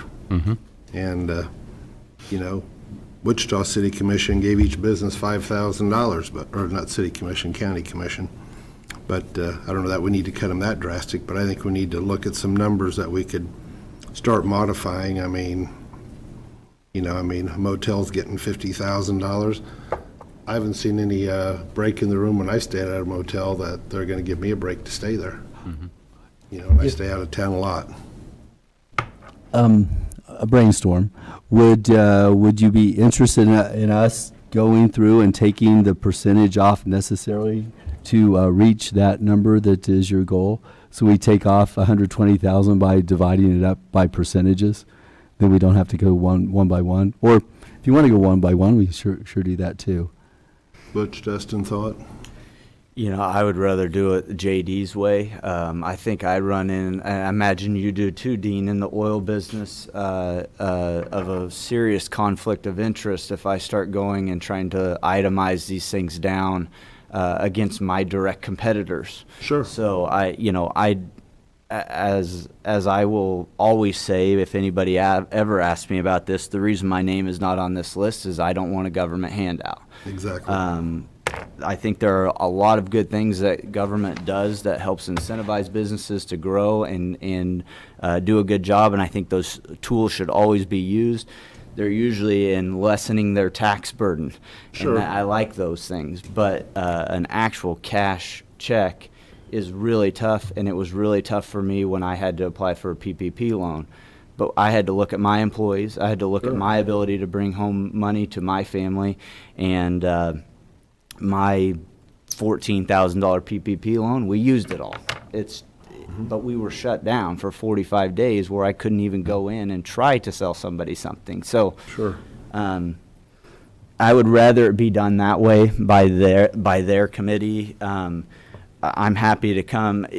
Do we have to make a motion and do this via motion? Can we come sign paperwork tomorrow as you get it done, or? Yes. So there on the front page, and actually what is numbered is page number 1. There's a motion.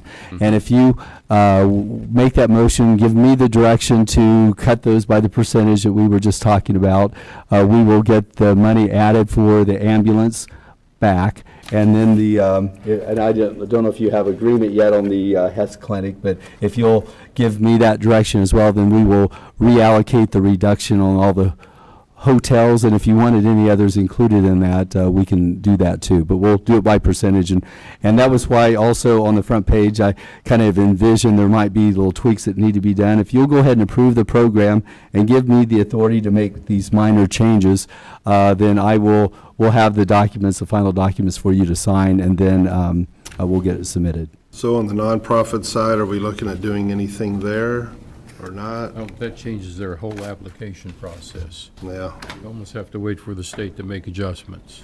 Yeah, I think we can do that in the interim, in that month interim. I like it. I think the nonprofits I have no issue with. Frankly, I think the for-profit part was the hardest part, and I'm going to pull up real quick the Hess Clinic one so I can see what dollar amount she was requesting, and we can discuss that, and that way we know. It did say on here she was requesting 115. Yeah, and I know when I read her application that it had specific dollar amounts for specific things, so that way we could decide, is this something that our county health department already does, and maybe we don't fund that, but we want her to be prepared to, take care of her patients. While you're looking that up, do you mind if I ask, just to make sure for clarity's sake, so for the ambulance, you'd like $120,000 to be culled out of the for-profits to go toward the ambulance? 70,000 we were short. 70,000 to match the 120 that we have Right. expecting from the PA grant? Yeah. Okay. 70,000 on the ambulance. I think that's what we were short. I think the exact number was about 68,000, but 70,000 is, We'll say 20, we'll say 70, okay. 70 is fine. You guys good with that? Yeah, I think that was Darren's recommendation. Okay, That's so right. I'm just looking at the request. Okay, so some of this is about paying her employees for hazard pay. Frankly, from my perspective, I think we have to stay away from that because we didn't even award any of our employees hazard pay That's on the correct. front line. So here's where the expenditures come in. Salary, she has $39,360. Benefits and wages, another $3,900. And then when we get into the line items, she has a maintenance material supplies of $1,500. PPE for healthcare, $15,000. I think if we gave that, it would be against what we gave to the other healthcare for PPE, which would be her husband, was the $2,700 that was awarded to, well, that they suggested we award. Weather-resistant outdoor patient care structure, $19,000. So apparently she's wanting to build something outside of her clinic that is a drive-through type of situation. Correct. And then COVID tests, 2 rapid antigen COVID tests. That's $20,000. Once again, I think we see how hard it was for that committee, and you look at it, what would we award, what shouldn't we award? But she is the one who requested it, so apparently she's willing to take on this task. I know she's working with Jason quite a bit hand in hand too, from what it sounded like from yesterday, Is that right? with somebody else that's on staff. I know she said she was working with them through Jason, and they was having her on the calls versus the other individual that never responded.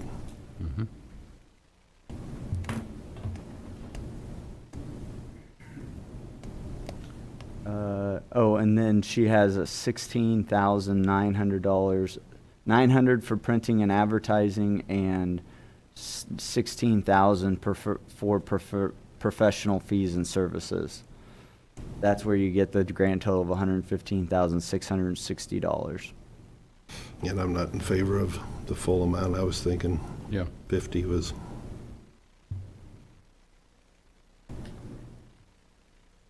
I wish Jason was here, because I wonder if these are those rapid antigen tests that he said that are nearly impossible for us to get. And Hayes Med actually has the equipment to do these tests. They just can't get the testing supplies. But I don't know if that's the thing. Jason, no, he isn't here, is he? Well,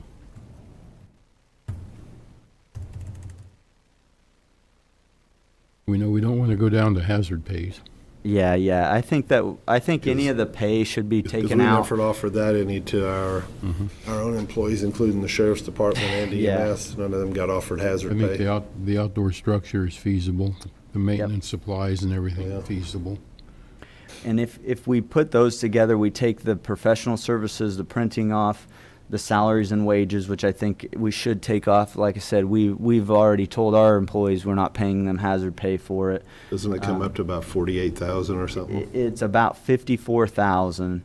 Now, that being said, it's $20,000 in COVID tests. That's where I struggle with a for-profit entity on supplying their COVID tests and what they end up charging. Right, if we supply the COVID test, they really shouldn't charge for the test. But we Maybe can't, the yeah. administration of the test, but Yeah, we not just for can't the test. control them at that point, and we can control our own health department. Here's what I would propose. PPE seems, if they're willing to take this on as a drive-through area, they're gonna need protection. Yeah. That structure, weather structure might be important. I think at that point, you're at $34,000 of stuff that we'll supply. She can buy the test and charge her markup on the test as needed. And I think in that you can start talking about, printing and advertising and things like that for a for-profit business. Katrina did a wonderful job on her application comparative to almost all the other for-profit businesses. It doesn't mean that it's, more valid than any of the others' needs, but I will say that, Some of the printing could be educational related, yeah, so it could apply. right.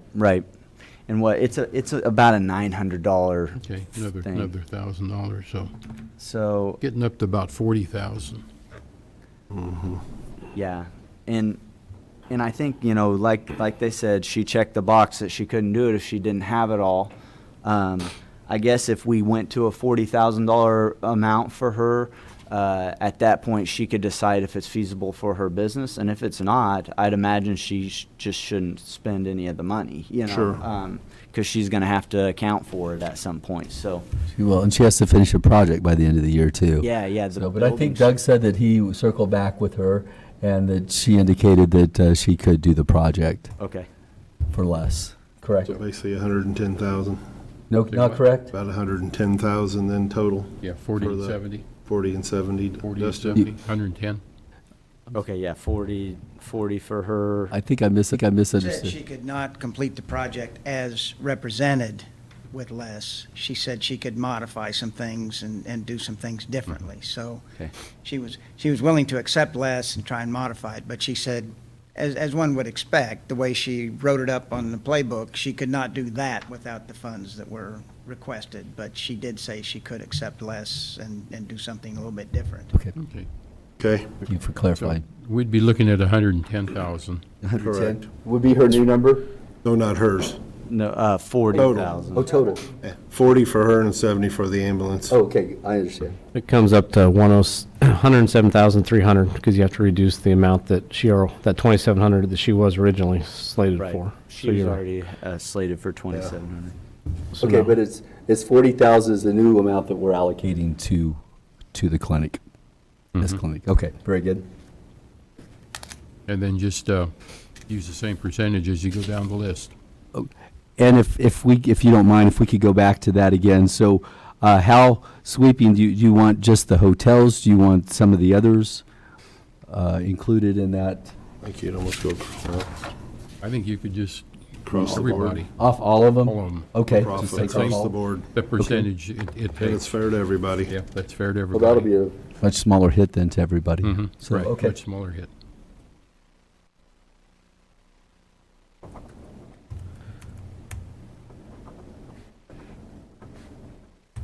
okay.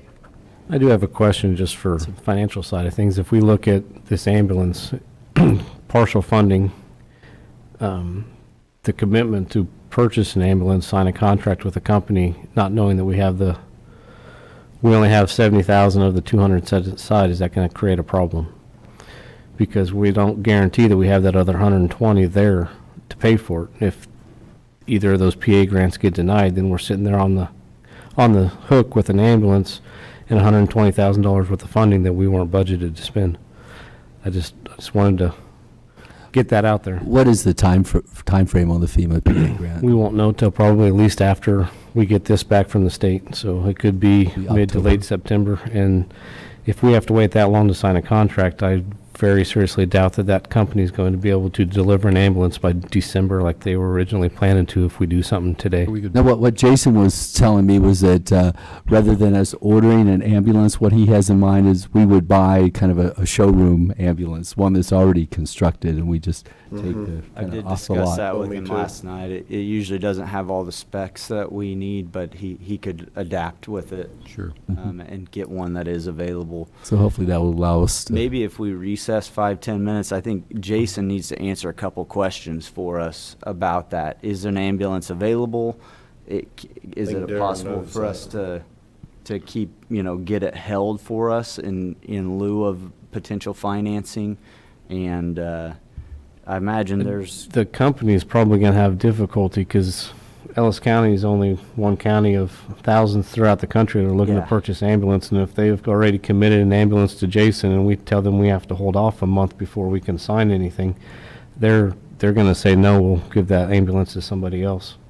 yeah. That's just a concern I I have. suppose, again, we're kind of in a brainstorming mode now at this point, so I suppose our other option would be to take the full amount for the ambulance out of these funds, and then the FEMA PA grant, when we get those funds back, then we could do some additional projects with that funding then. Could be an alternative, but that would mean a bigger swath we'd need to take out of here for today if we did that.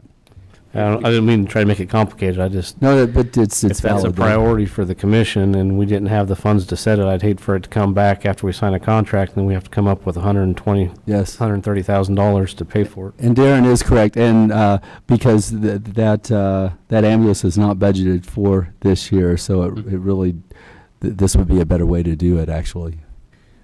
What happens if we run into an issue of getting the ambulance, things of that nature? I think at least if we could tell them we wanted that showroom ambulance that I know is there as of last night, I talked to Jason.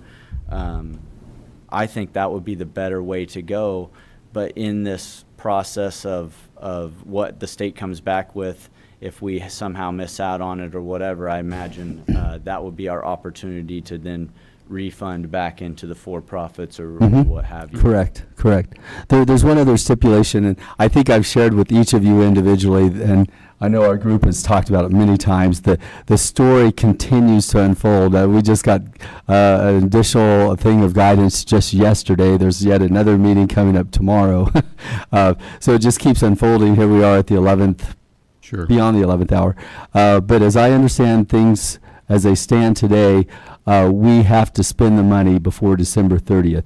There is a provision, as I understand today, that if it isn't delivered, you're supposed to have it all finished and done and be closed out. But as I understand, there is a provision if not everything is completely done, you can do a follow-up that the monies have been spent, but we're still waiting on. So there might be a little bit of wiggle room there. The cleaner way to do it would be to get it ordered and be done, though.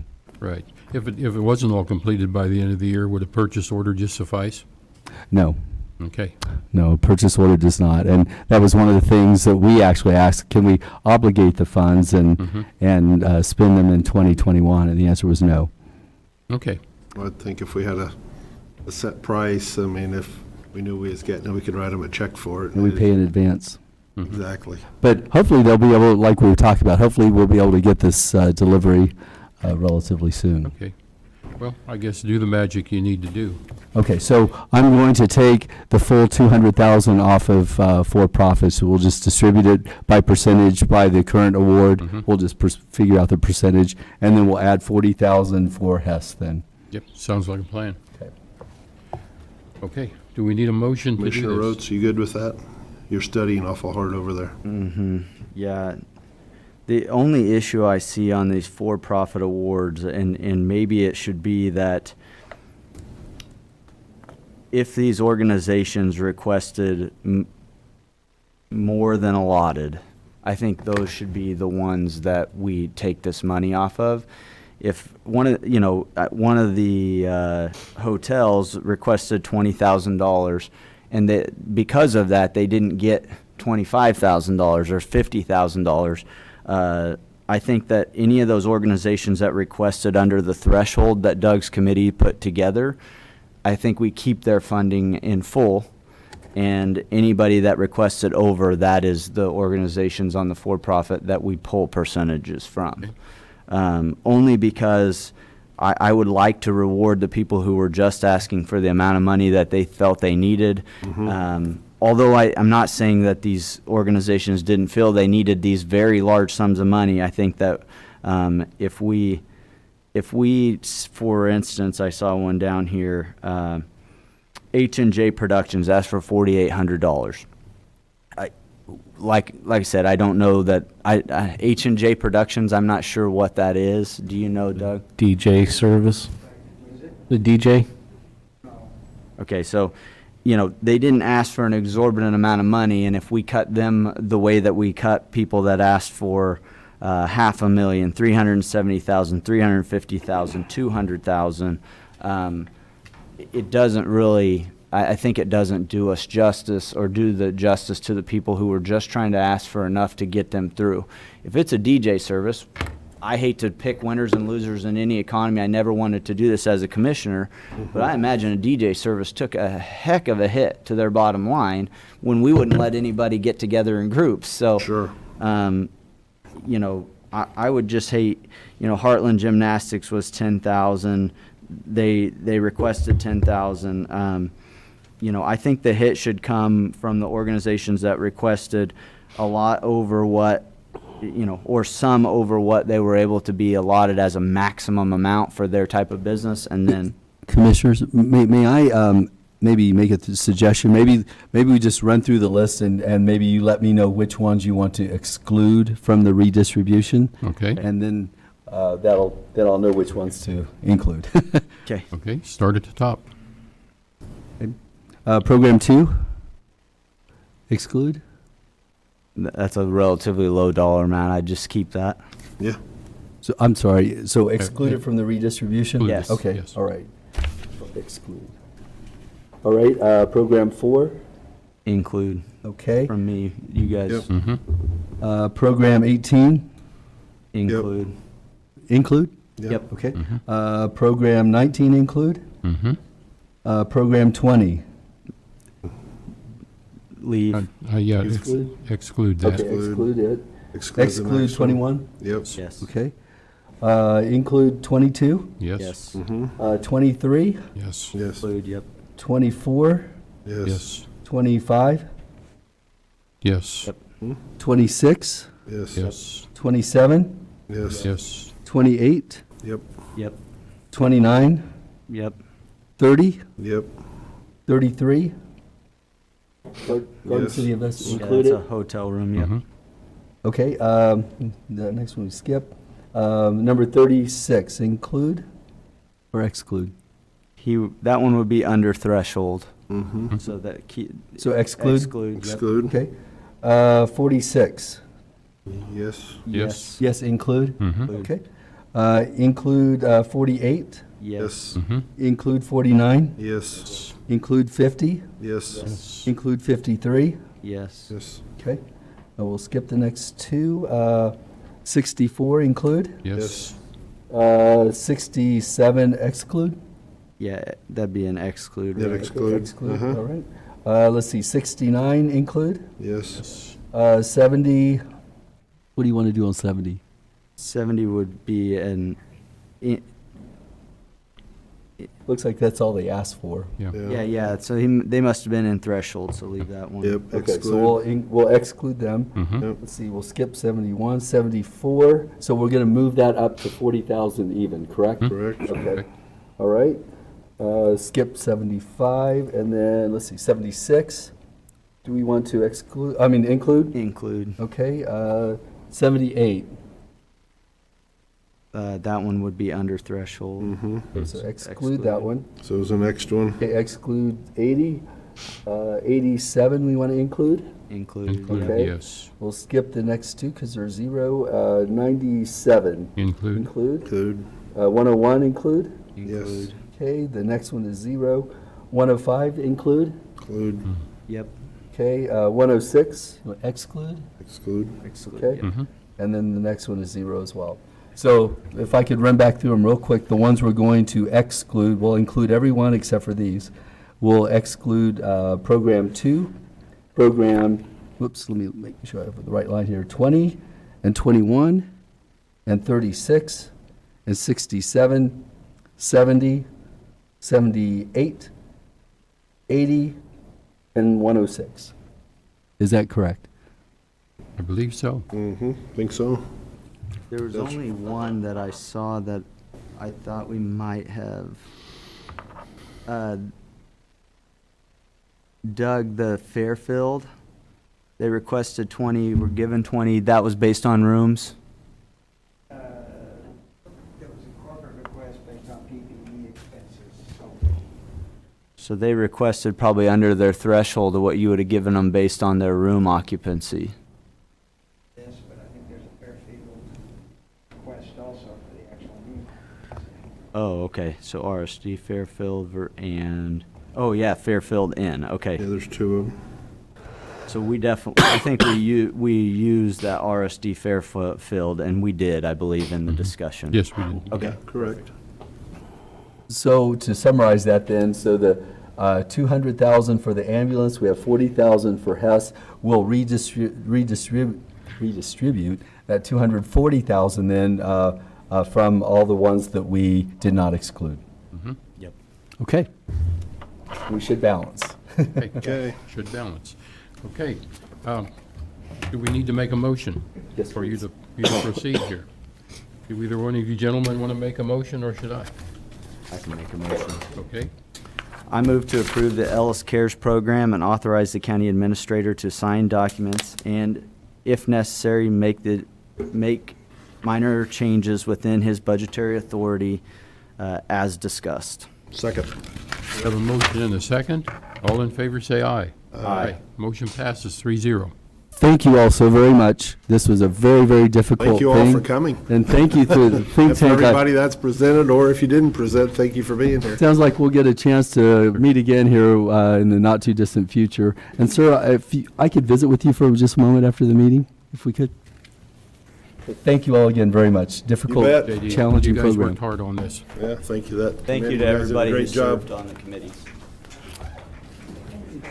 It really was a great process, and I think it's Okay, back to my paying job. Dustin, you gonna go back to your paying job?